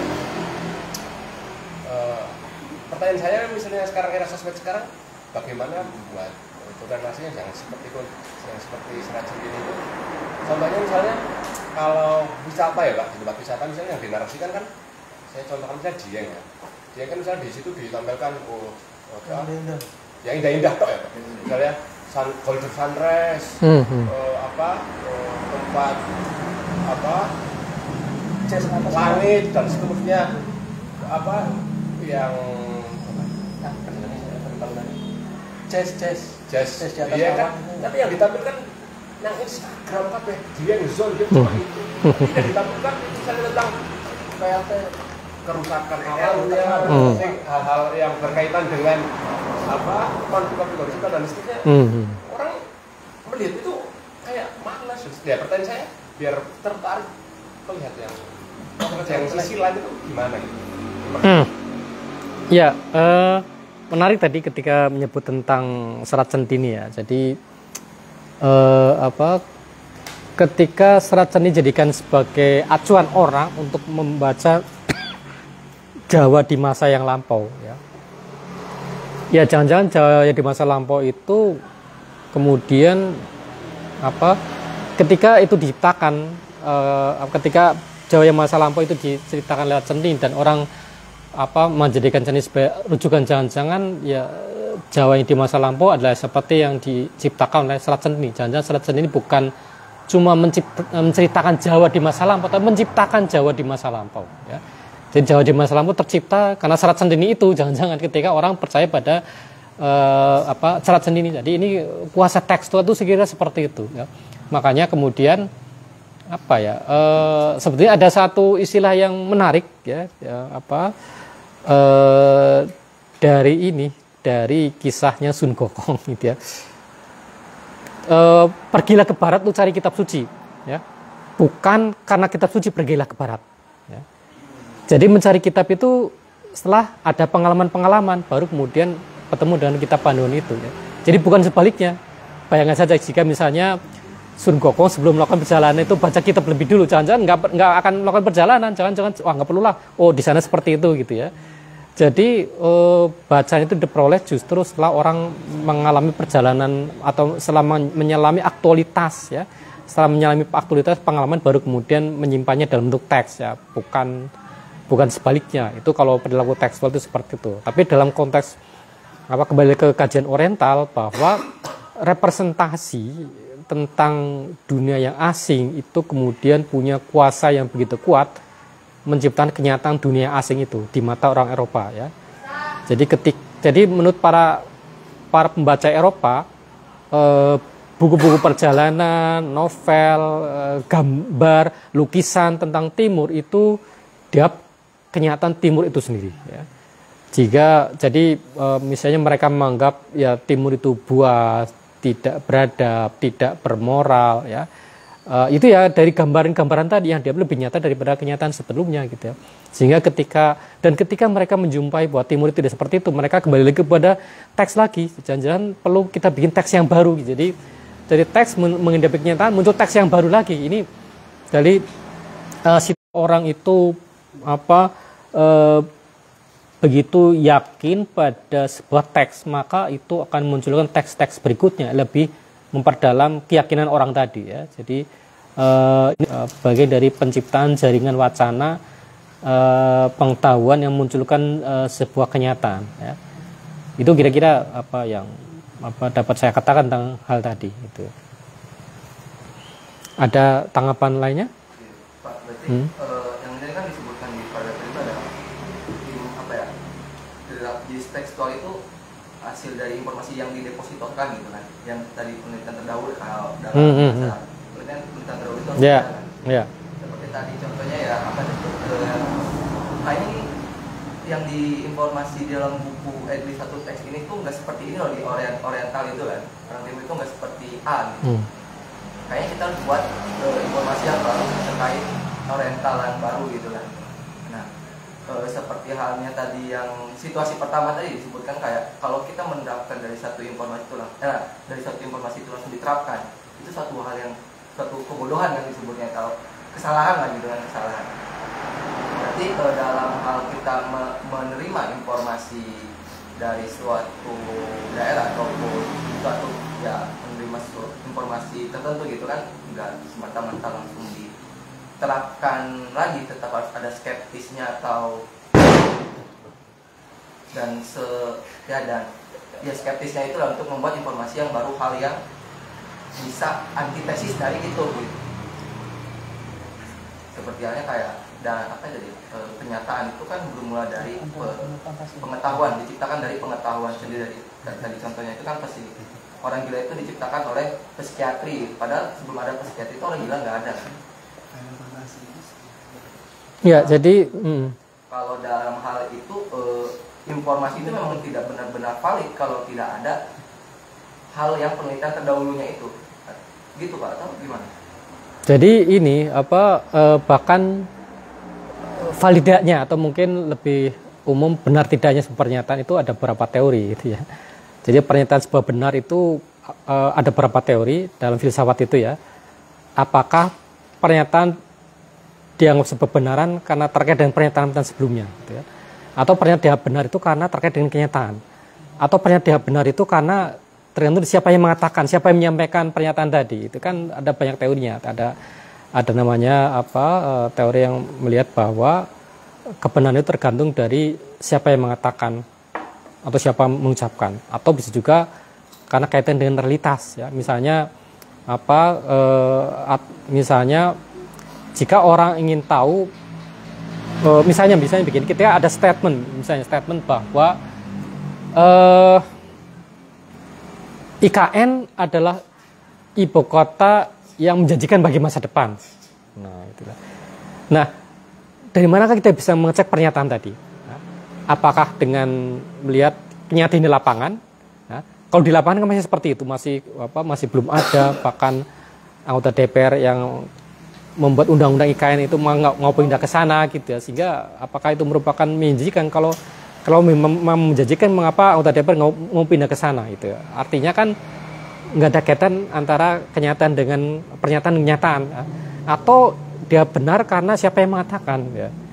Jadi banyak elemen untuk mengatakan pernyataan itu benar tidak benar. Tapi sebetulnya yang disampaikan oleh saya di sini adalah bahwa teks yang dianggap menciptakan kenyataan itu diproduksi berdasarkan apa yang ada sebelumnya ya. Jadi pre-existing unit of information deposit by Flaubert. Jadi sebetulnya si Said ingin mengatakan bahwa teks itu tidak berdiri. Teks itu selalu sifatnya intertext ya. Jadi kita bicara tentang intertekstualitas ya. Teks selalu mengacu pada teks-teks lainnya dan teks itu juga diacu oleh teks-teks yang muncul setelahnya atau teks-teks yang di luar dirinya. Arti di sini bahwa ini memang sebuah jaringan wacana. Wacana itu sebuah jaringan, bukan suatu yang sifatnya tunggal ya. Bukan suatu yang dibentuk dengan sengaja oleh seorang, tapi hampir terbentuk secara sendirinya jaringan wacana itu ya. Dan itu yang bentuk pengetahuan tentang dunia timur. Jadi pengetahuan dunia timur itu bisa juga terbentuk dari teks-teks yang mungkin ditulis oleh orang-orang yang berseberangan atau orang-orang yang berbeda pandangan, orang yang berkonflik. Tapi ketika muncul dari suatu konstruksi pengetahuan yang sama, maka menghasilkan satu bentuk yang sama juga, bentuk hal yang sama juga. Itu yang sebenarnya ingin disampaikan oleh Said itu ya. Jadi tentang pengetahuan yang muncul dari jaringan wacana ya, Jadi ketika misalnya ada wacana tentang tadi kita kembali ke contoh Foucault ya, orang gila yang tidak tertib, tidak teratur, perlu dikendalikan dan seterusnya, itu yang mengkonstruksi itu bukannya psikiatri tapi jaringan wacana lainnya, misalnya ilmu hukum ya. Sehingga dalam ilmu hukum kan misalnya orang yang gila karena tidak teratur, tidak kontrol, maka dia dikecualikan dari hukuman misalnya gitu ya. Atau misalnya muncul dari ilmu politik ya, bahwa yang namanya warga negara itu ya berakal sehat ya, bukan yang orang gila. Jadi semuanya itu seakan mendukung satu pengetahuan bahwa orang gila itu sesuatu yang perlu dikecualikan dari peradaban. Orang gila itu perlu diperlakukan khusus karena mereka tidak bisa dikendalikan dengan cara-cara biasa, maka perlu diberikan cara-cara khusus. Cara khususnya dalam ilmu kejiwaan dikenal oleh psikiatri dalam konteks hak-hak sipil, dikendalikan oleh peraturan hukum, oleh peraturan politik yang menetapkan orang gila itu tidak masuk dalam peradaban manusia. Makanya tadi orang gila tidak punya hak politik ya. Orang gila tidak punya tempat dalam sistem pengadilan dan seterusnya. Jadi itu jaring wacana bentuk tentang orang gila ini kita. Itu dalam konteks ya, itu yang kira tulis Foucault dalam bukunya tentang sejarah kegilaan kira-kira gitu ya. Itu saya kira apa yang disampaikan dalam teks ini. Saya kira lanjut dulu ya. Oke. In the light of all this, consider Napoleon and de Lesseps ya. Terkait dengan semua itu maka kita kaji lagi Napoleon dan de Lesseps ya. Everything they knew more or less about the Orient came from books written in the tradition of Orientalism, placed in its library of Ide Roche. For them, the Orient, like the First Lion, was something to be encountered and dealt with to a certain extent because the text made that Orient possible. Jadi segala sesuatu yang mereka tahu, artinya Napoleon dan de Lesseps, itu bahwa segala sesuatu yang mereka tahu tentang Timur itu muncul dari buku-buku yang ditulis dalam tradisi Orientalisme, ya, yang ditulis di perpustakaan di Prancis. Jadi buat mereka orang Timur itu seperti singa yang ganas, ya, sesuatu yang perlu dihadapi, ditangani dengan cara-cara tertentu karena teks itu, ya, karena teks yang memungkinkan munculnya Orientalisme gitu ya. Jadi teks tentang Orientalisme memberikan panduan bagi para Orientalis untuk menangani masyarakat Timur, ya. Jadi karya-karya diproduksi oleh para sastrawan, para petualang tentang dunia Timur itu menjadi panduan bagi perjalanannya Napoleon dan juga menjadi panduan bagi de Lesseps untuk ketika dia bikin terusan Suez itu, ya. Jadi Timur itu seperti singa yang ganas itu, yang cara menangani singa yang ganas adalah sesuai ada dalam buku gitu ya. Jadi Napoleon dan de Lesseps itu orang yang sebenarnya sangat textbook, ya, orang-orang yang sangat textbook gitu ya. Such an Orient was silent, available to Europe for the realization of projects that involved but were never directly responsible to the native inhabitant, unable to resist the project image or more description device for it. Jadi Timur semacam itu bisu, bungkam, disediakan untuk orang Eropa untuk melaksanakan proyek. Ya. Jadi Timur dalam buku itu dibuat tidak bersuara, ya, disediakan untuk Eropa untuk melaksanakan proyek yang melibatkan penduduk asli, tapi tidak benar-benar bertanggung jawab kepada penduduk asli. Ya. Jadi proyek-proyek ada di Oriental, termasuk dari Sudan Suez, itu memang melibatkan penduduk asli, tapi tidak pernah bertanggung jawab pada penduduk asli. Ya.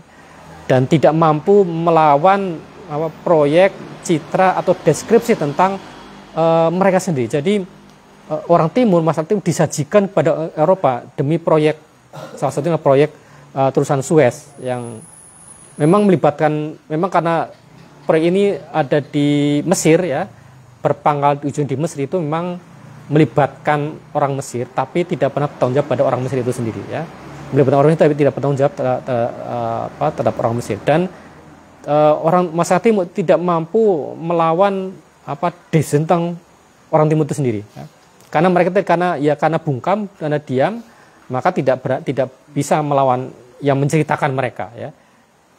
Earlier in this chapter, I called such a relation between Western writing and its consequences, and Oriental silence that the result of and the sign of the Orient West great cultural strength, its will to power over the Orient. Jadi sebelumnya dalam bab ini saya menyebutkan hubungan antara penulisan Barat dan konsekuensinya dan kebungkaman Timur sebagai hasil dan merupakan tanda dari kekuatan budaya Barat, ya, keinginannya untuk berkuasa terhadap Timur. But there's another side to the strength, a side whose existence depends on the pressure of the Oriental tradition and external tradition to Orient. This side lives its own life, as book about which Lion will do until Lions can talk back. Jadi ada sisi lain dari kekuatan Barat ini. Ya. Sisi yang keberadaannya itu tergantung dari tekanan tradisi Orientalis dan perilaku tekstualnya kepada Timur. Ya. Sisi kekuatan Barat ini mengandungkan diri pada bagaimana menekan tradisi Orientalis, ya, bagaimana tergantung pada tradisi Orientalis itu sendiri. Ya. Jadi seperti punya hidupan sendiri, ya, sisi ini, ya. Sepertinya buku-buku tentang singa yang ganas akan tetap menghidupkan singa yang ganas sampai dengan singa itu bisa bicara sendiri. Ya. Jadi singa yang ganas itu tetap akan ganas sepanjang singanya belum bicara. Ya. Ketika singa bicara baru kemudian singanya tidak ganas. Ya. Singa tetap ganas jika singa bicara sini baru singanya nggak ganas gitu, ya. Kalau singanya nggak ganas. Ya.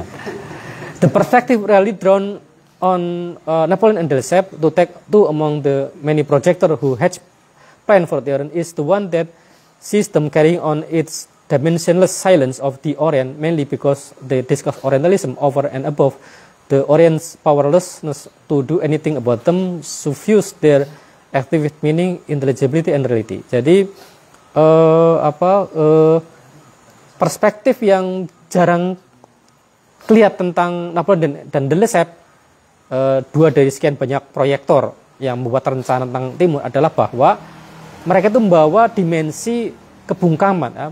Mereka itu mereka yang mengangkat bahwa Timur itu bungkam, Timur itu tidak punya dimensi apa-apa di luar kebungkaman, karena wacana Orientalisme ini. Jadi Napoleon dan Lesseps itu tidak pernah membiarkan Timur bicara, bukan karena mereka kejam, bukan karena mereka itu tidak mendengarkan suara, ya, mereka itu orang yang ignorant, ya, tapi karena wacana Orientalisme ini yang memastikan bahwa Timur itu tidak berdaya, ya, tidak berdaya apa-apa terhadap wacana Orientalisme, dan kemudian bahkan yang wacana Orientalisme memberikan kepada Timur itu maknanya dan kenyataan. Jadi wacana tentang Orientalisme berikan kepada orang Orient kehidupan mereka. Ya. Di sini artinya bahwa wacana tentang Orientalisme itu memberikan kehidupan bagi masyarakat Timur.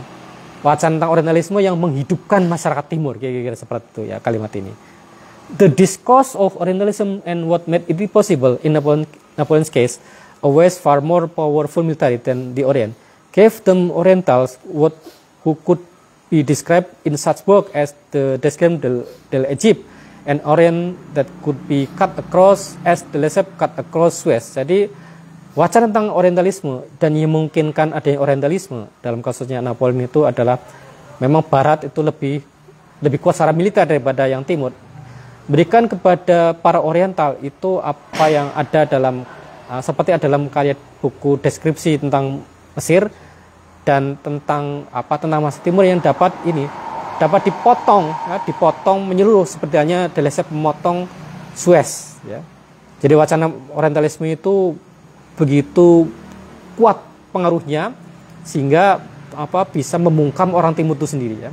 Moreover, Orientalism gave them their success, at least from their point of view, which had nothing to do with that of the Oriental.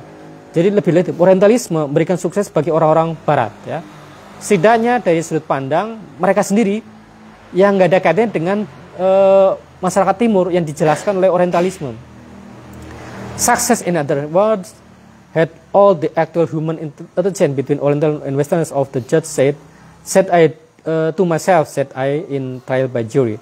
Jadi sukses dengan kata lain adalah seperti halnya pertukaran manusia yang nyata antara dan Timur, seperti yang dikatakan oleh seorang hakim dalam buku Trial by Jury, seperti yang saya katakan untuk diri kita sendiri. Jadi kesuksesan terjadi ketika jadi kali ini sebenarnya ingin mengatakan bahwa kesuksesan terjadi karena Barat itu ketika bertemu dengan orang Timur itu mengatakan kamu ya seperti ini, gitu ya. Kamu ya seperti saya katakan, bukan seperti kamu sendiri, gitu ya.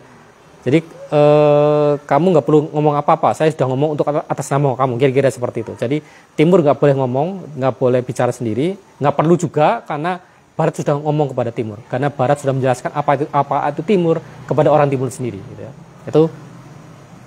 Itu yang ada dalam paragraf ini. Jadi dalam paragraf ini sebenarnya cerita tentang bukannya tentang bagaimana pengetahuan itu menciptakan dunia Timur, tapi bahwa Timur sendiri harusnya sudah tidak perlu ngomong apa-apa, tidak perlu bicara, karena Timur sudah diberikan kehidupan oleh Barat melalui Orientalisme itu, ya. Jadi kekuasaan dari dunia Barat itu bukan semata-mata karena kekuatan militernya, tapi karena Orientalisme yang sudah memberikan kehidupan bagi dunia Timur. Maka orang Timur nggak perlu macam-macam gitu, karena sudah saya kasih kehidupan. Jadi sebetulnya di sini saya lihat itu kuasa Orientalisme itu sama dengan kuasa patriarki, ya. Jadi sudah memberikan semacam sangkar emas, ya.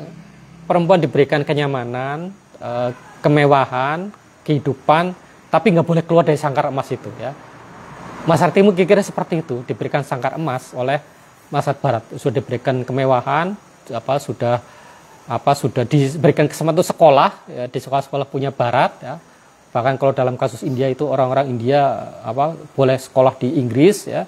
Tapi sudah cukup itu saja, nggak perlu macam-macam karena semuanya sudah saya sediakan, ngapain macam-macam gitu, ya.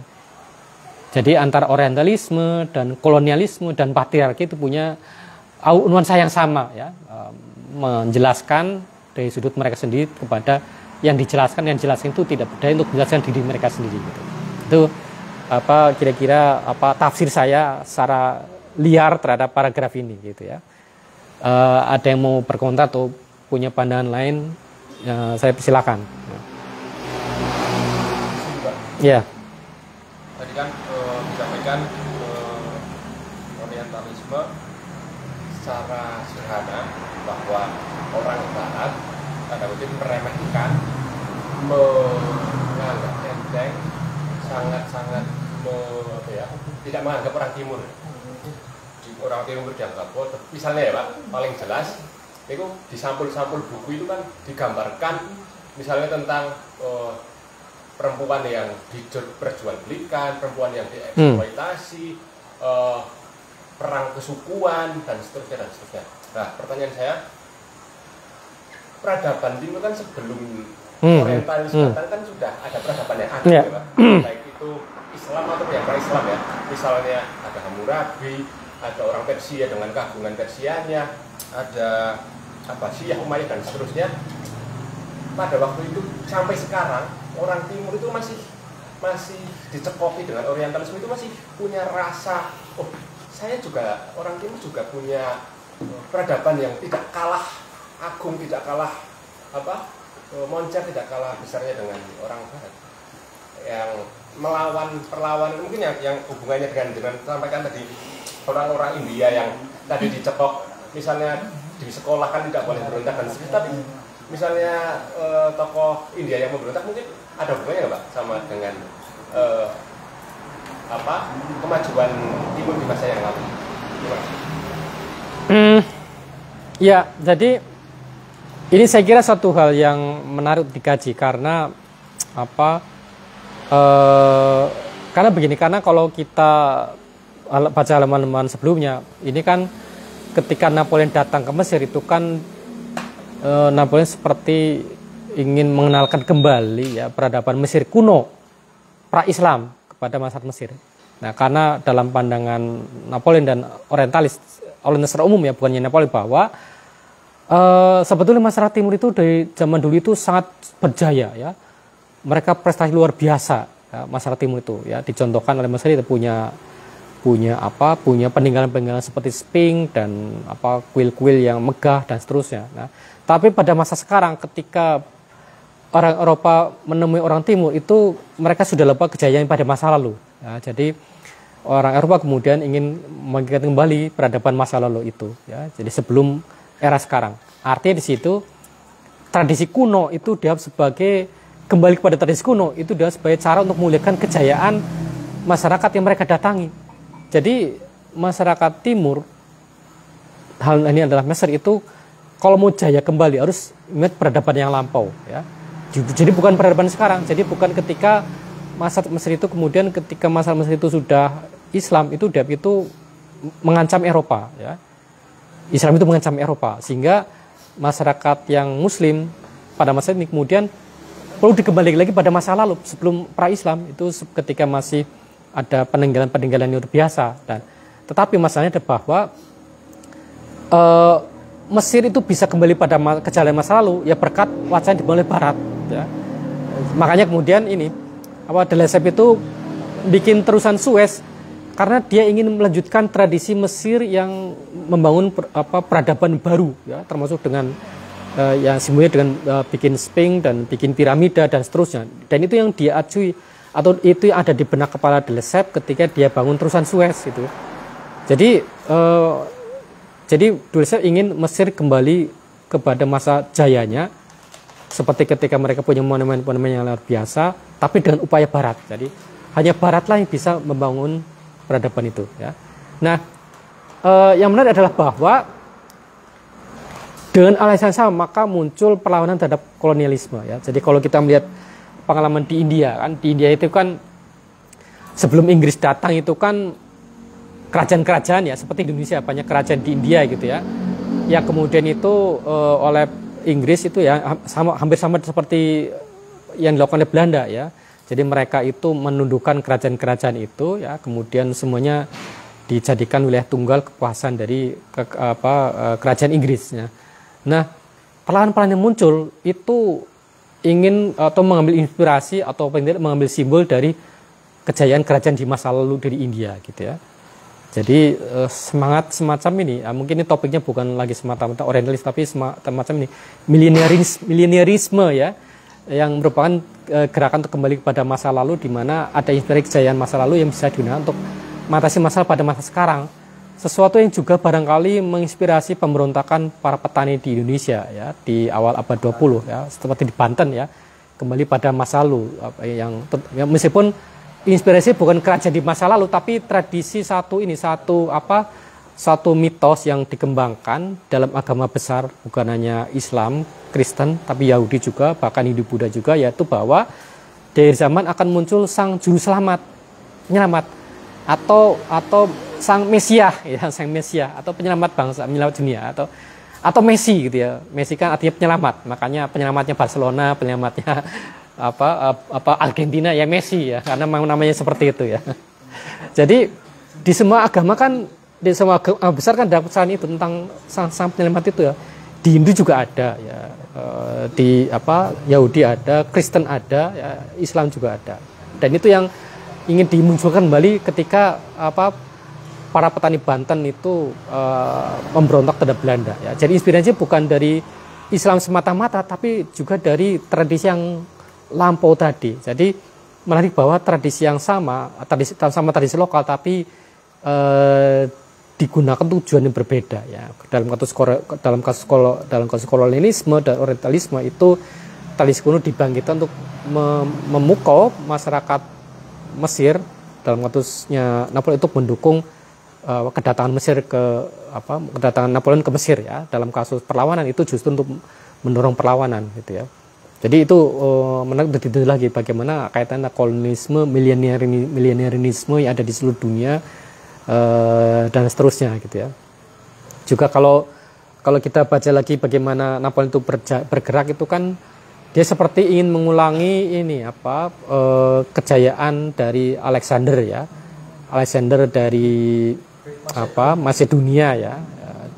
Ya dulu Macedonia itu bagian dari Yunani ya, di mana ingin menegakkan panji-panji Yunani di seluruh dunia. Dan ketika mereka datang ke Mesir, mereka itu ya tidak dengan kekerasan sepenuhnya, tapi juga dengan pendekatan yang damai gitu ya. Dan ketika Alexander berhasil mengalahkan pasukannya Raja Darius dari Persia ya, kemudian Alexander juga berkuasa secara damai juga di Persia ya, tidak dengan kekerasan ya, kecuali terhadap orang-orang atau masyarakat yang betul-betul memang ingin melawan Alexander, tapi sepanjang tidak mereka dia memberikan kedamaian. Itu dilakukan oleh Napoleon, sehingga kemudian dia malah memuji-muji tradisi lokal, memuji-muji Islam, memuji-muji masyarakat muslim di Mesir, tapi dengan mengatakan lebih baik kembali kepada masa lalu ya, peradaban kuno yang lebih sukses daripada masa sekarang itu yang dilakukan oleh orientalisme. Jadi polanya berbeda dengan pola orientalisme pada masa sebelumnya. Kalau sebelumnya kan melihat bahwa masa timur perlu ditaklukkan karena mereka mengerikan ya, karena mereka perlu dengan kekerasan. Tapi di sini melihat bahwa masa timur perlu ditaklukkan bukan karena mengerikan, tapi karena mereka perlu dikasihani.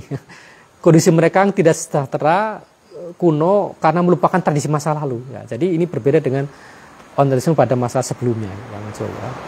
Itu baru sampai pada ini orientalisme di masa Napoleon, belum lagi orientalisme pada masa sekarang gitu ya.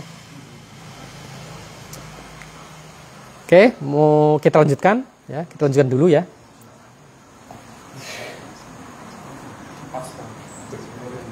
Oke, ini kalimat terakhir di halaman ini ya, di halaman 95 ya.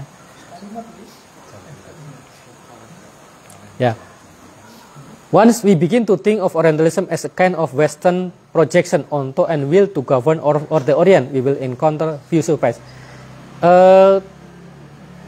Jika kita berpikir bahwa Orientalisme sebagai semacam proyeksi Barat dan yang akan mengatur Timur, kita akan menjumpai beberapa kejutan. Ya. For it is true that historian like Michelet, Ranke, Tocqueville, and Burckhardt emplot their narrative as a story of a particular kind.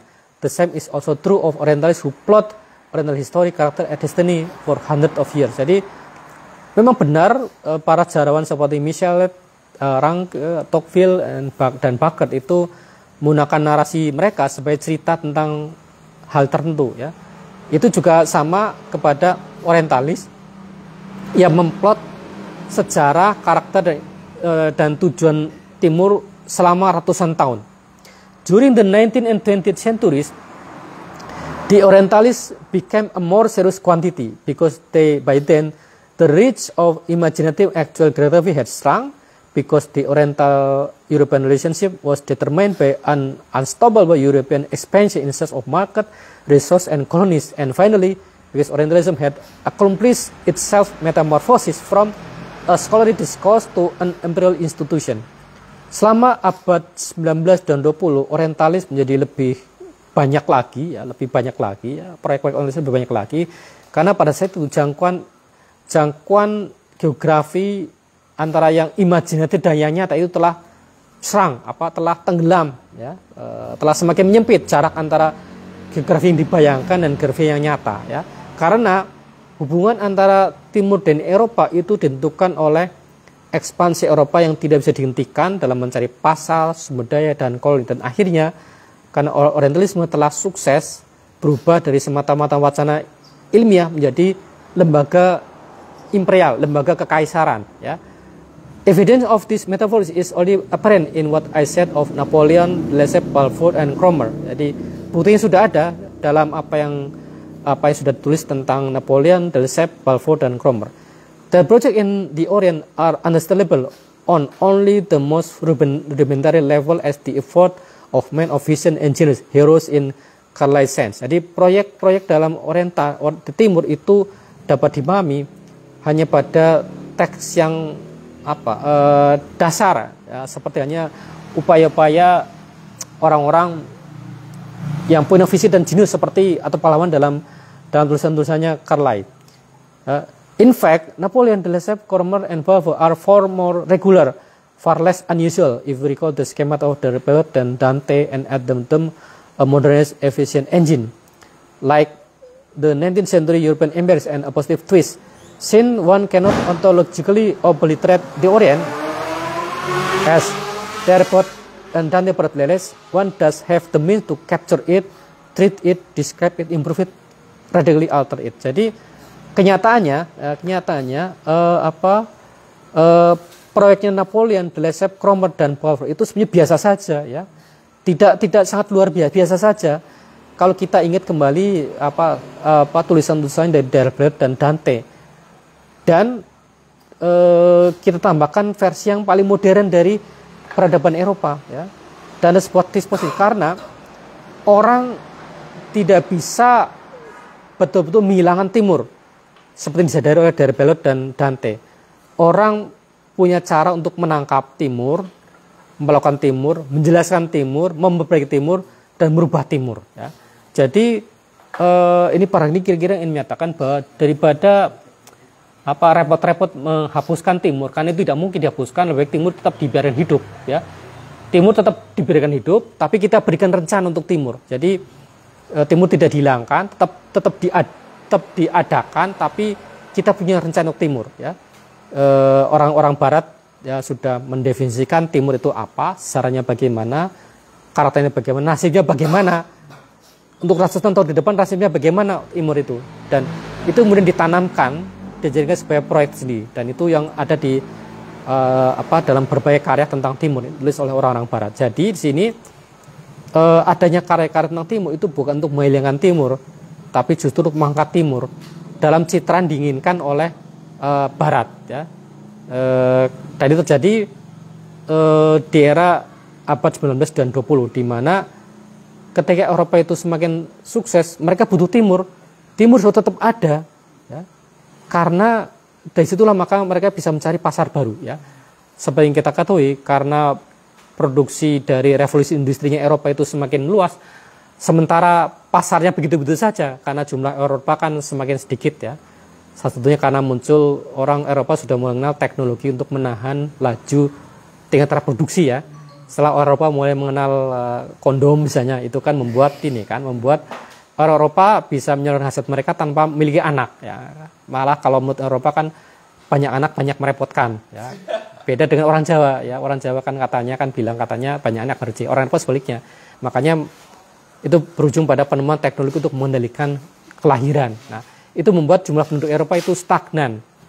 Tetap ada muncul tetap ada reproduksi, tapi jumlahnya stagnan tiap tahun.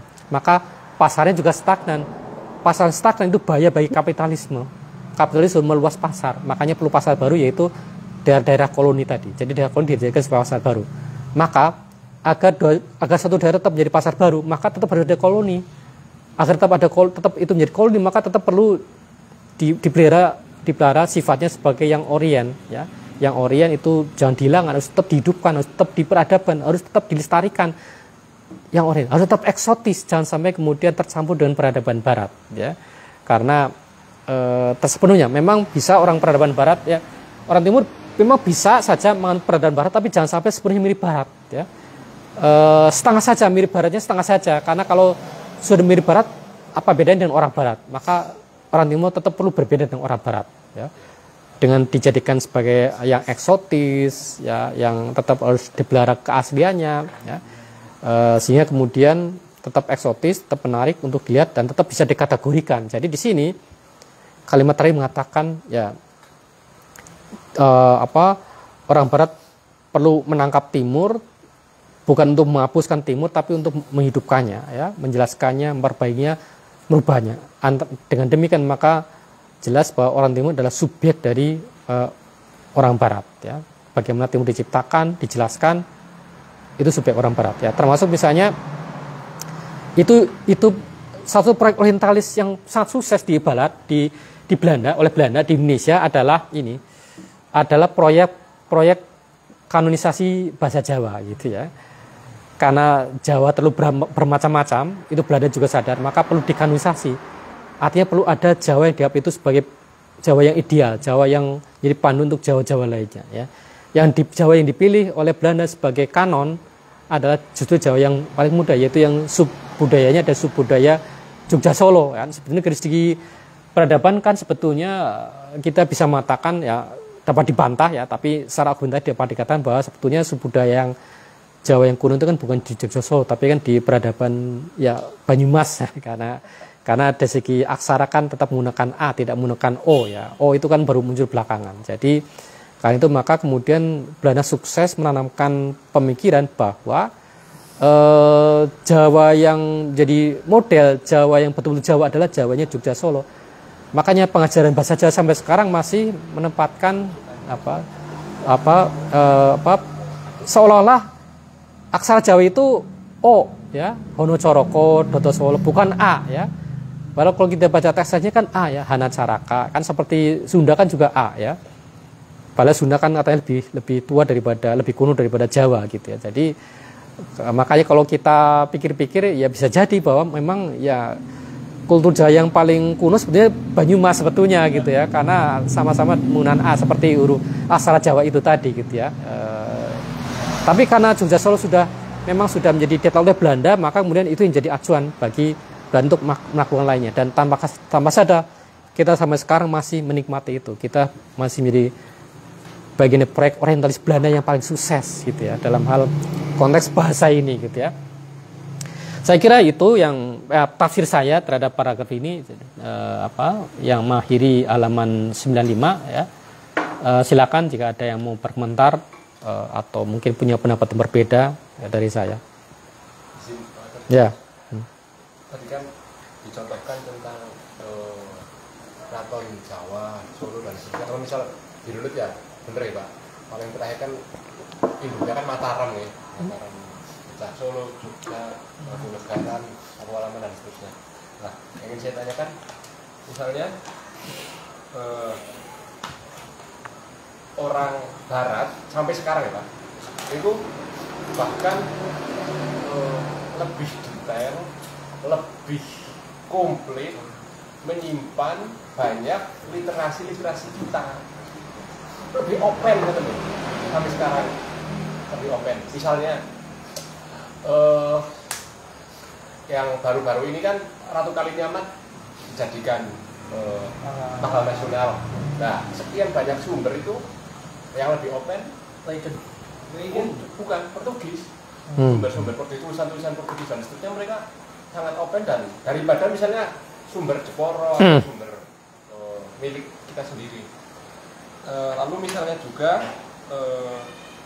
Serat Centini yang awalnya Ronggo Warsito bisa kita kenal, bisa kita baca di Gramet dan seterusnya, yang ngapsai, ibaratnya yang nafsir itu orientalis juga orang-orang sana. Misalnya juga yang masih tadi disebut Leiden, misalnya pahlawan nasional Kiai Rifaiyah itu kan kitab-kitabnya yang diambil Belanda sampai sekarang, yang kitab-kitab besarnya yang menjadi layak rujukan masih disimpan Belanda. Nah, pertanyaan saya, misalnya orientalis itu masih sangat open, sangat benar-benar kritis untuk mengkaji dekat dan seterusnya terhadap itu bisa nggak sih Pak, orang Timur itu lebih gapi, lebih open lah daripada mereka. Mereka saja sangat open terhadap kita. Terima kasih. Yang pertama jangan-jangan bahwasanya karakter mental orang Indonesia atau mungkin orang Jawa yang kurang bisa merawat itu jangan-jangan karakter hasil dari proyek orientalis Belanda, jangan-jangan ya. Karena ketika Belanda datang ke Indonesia kemudian mereka menciptakan pengetahuan tentang masyarakat Jawa yang seperti itu ya, dan itu mereka tanamkan di masyarakat Jawa itu. Sehingga tadi mereka sukses melestarikan Jawa ya. Jawa sebagai objek kuasa kolonial ya, itu dilestarikan seperti itu jangan-jangan karena keberhasilan proyeknya orang Belanda juga gitu ya. Jadi apakah betul memang orang Indonesia atau dulu orang Indo-Belanda itu memang masyarakat yang malas misalnya gitu ya. Karakteristiknya kan masyarakat pemalas gitu. Masyarakat pemalas karena tidak mau ikuti industri misalnya ya. Karena misalnya selalu ikut tradisi ya. Pola kehidupannya begitu-begitu saja ya. Bangun pagi pergi ke sawah, kemudian sore baru pulang ke sawah, pulang ke rumah. Polanya terus-menerus seperti itu. Kemudian pola tanam juga seperti terus-menerus tiap tahun dari tahun ke tahun ya. Sehingga dia sebagai malas ya. Padahal orang Belanda sendiri ya, bangunnya jam berapa gitu ya. Orang Indonesia bangun untuk ke sawah itu mungkin jam 3 pagi, jam 4 sudah bangun. Orang Belanda bangun pagi ya paling pagi jam 7 gitu. Bagaimana disebut mereka itu orang rajin, Mas Timur pemalas gitu ya. Jadi itu salah satu karakterisasi orientalis yang sukses gitu ditanamkan. Dan kita sendiri kadang menganggap seperti itu. Orang Jawa pemalas, orang Belanda rajin dan seterusnya. Padahal ya kenyataannya ya kita perlu definisi ulang. Jadi jangan-jangan mentalitas itu dibentuk selama masa kolonial, jangan-jangan itu ya.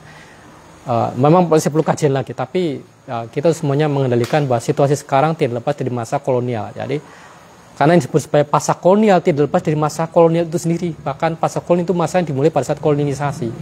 Jadi itu sepertinya. Jadi anggapan memang jangan-jangan budaya tidak bisa melihara dan seterusnya, jangan-jangan ya warisan dari peradaban Barat juga sebetulnya ya, atau dilestarikan oleh peradaban Barat yang mengkarakteristikkan seperti itu ya. Itu hal yang pertama. Kemudian hal yang kedua itu pengetahuan sejarah atau ilmu sejarah itu kadang-kadang masih bias Barat ya. Karena metode-metode sejarah itu kan memang banyak mengambil dari Barat, yang mana yang diakui sebagai sumber sejarah resmi kan yang tertulis ya, yang masih ada bentuknya sampai dengan sekarang. Sedangkan yang berupa mitos itu tidak sebagai pengetahuan sejarah ya. Jadi itu sebabnya maka ada sebagai sejarawan yang menganggap bahwa yang namanya Wali Songo itu mitos ya, karena nggak ada catatan resminya gitu, nggak ada jelas ini kuburannya di mana gitu ya. Ada kan cuma petilasan ya. Bahkan makamnya Sunan Kalijogo kan ada mata itu bukan di Demak tapi tempat lain. Jadi maka kemudian karena nggak jelas makamnya di mana, berarti itu kan cuma mitos sebetulnya ya. Jadi mitos tidak dianggap sebagai sumber sejarah resmi ya dari teori Barat seperti itu. Jadi ini sebetulnya merupakan satu ini. Kita berbicara tentang soal baik buruk ya, tapi soal ini ada bias Barat dalam pengetahuan modern, termasuk dalam ilmu sejarah ya. Tapi ada juga sejarawan sekarang yang sudah mulai mengapropriasi bahwasanya pengetahuan lokal itu juga sumber sejarah, sumber sejarah juga. Jadi mitos, cerita rakyat, tradisi turun-temurun, ingatan kolektif yang tidak dibukukan, yang tuliskan juga dapat diakui sebagai sumber sejarah resmi gitu ya. Jadi bukan mitos semata-mata. Kalau mitos semata-mata maka yang namanya misalnya kalau kita menggunakan pendekatan sejarah yang formal dengan metode Barat yang masih modern, itu misalnya kita anggap bahwa misalnya seperti Kiai Bonokal itu mitos karena nggak ada catatan resminya gitu, nggak ada jelas kuburannya di mana, sejarahnya seperti apa, tidak ada dokumentasi yang bisa dipercaya tentang Kiai Bonokeling misalnya seperti itu ya. Tapi kalau kita menggunakan pendekatan yang lebih posmo, maka kita melihat ini bisa juga merupakan kenyataan karena sumber sejarah itu ya bukan hanya sifatnya modern, tapi ada juga sumber sejarah lokal yang tadi berupa mitologi, berupa cerita rakyat, berupa dongeng, ingatan kolektif, tradisi itu juga merupakan sumber pengetahuan yang sama sohihnya dengan sumber pengetahuan resmi seperti yang ada dalam catatan-catatan itu. Ya. Itu mungkin yang dapat saya sampaikan. Ya.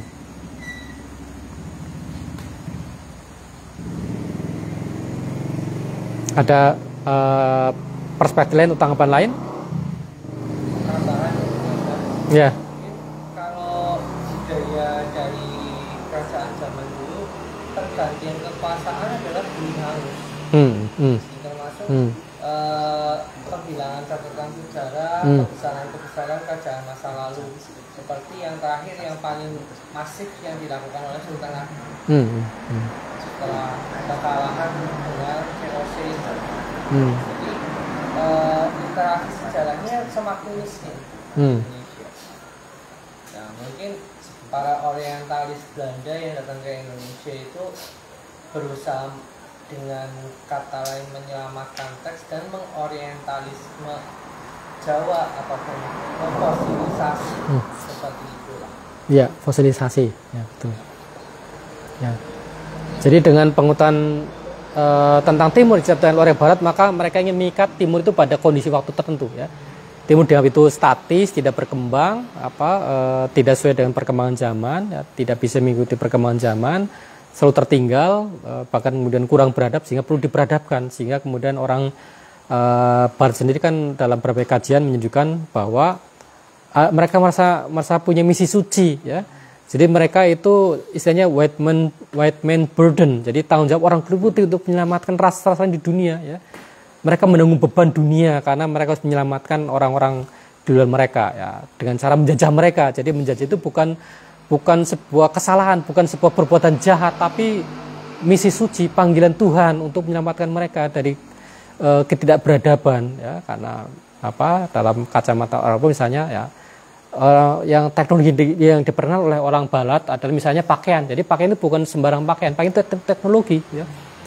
Karena dengan pakaian itu bisa menyelamatkan peradaban, bisa mengenal peradaban kepada orang-orang di luar Eropa, ya. Karena mereka melihat misalnya ketika mereka pertama ketemu dengan orang-orang di luar Eropa itu kan beradab, ya, liar itu karena salah satunya karena tidak berpakaian, ya, atau pakaiannya minim gitu, ya. Atau seperti perempuan Bali yang bahkan sampai dengan tahun 1920 itu masih telanjang dada itu kan. Itu berbagai, saya kira di YouTube banyak video yang menggambarkan hal itu, ya. Yang di situ artinya, wah ini sesuatu yang memang itu menunjukkan bahwa orang Timur itu perlu diperadabkan, ya. Jadi diperlukanlah peradaban bagi mereka, termasuk dengan menggunakan pakaian, gitu, ya. Dan juga ini kalau kita baca catatan sejarah Belanda tentang situasi di Hindia Belanda pada masa itu kan ada anggapan bahwa penduduk Hindia Belanda itu perlu diwaspadai, ya.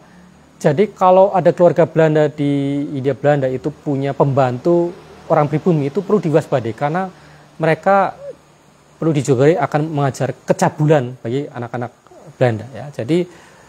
Jadi kalau sekarang kita yang mengajarkan kecabulan orang Belanda, orang Barat, orang Eropa, dulu sebaliknya. Dulu dia itu mengajarkan kecabulan malah orang-orang pribumi, ya. Apalagi dikuatkan dengan temuan mereka yang memang kita bisa lihat di candi-candi itu kan banyak praktek-praktek seksual yang mungkin menurut orang Belanda yang kita lihat itu jijik. Banyak ada praktek homoseksualitas, kemudian atau hal-hal yang mungkin menurut orang Belanda dikategorikan sebagai orgi, itu ada di candi-candi itu, di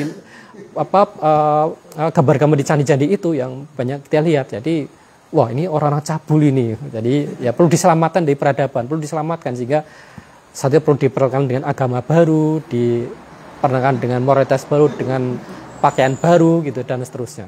Jadi itu yang bagaimana pelakuan ya Barat kepada Timur. Tapi kita tidak bisa mengatakan, kita tidak juga dalam konteks mengatakan bahwa ini adalah bentuk kita dalam konteks itu melakukan demonisasi terhadap Barat, bukan. Tapi kita lihat bagaimana dampaknya ke sekarang, ya.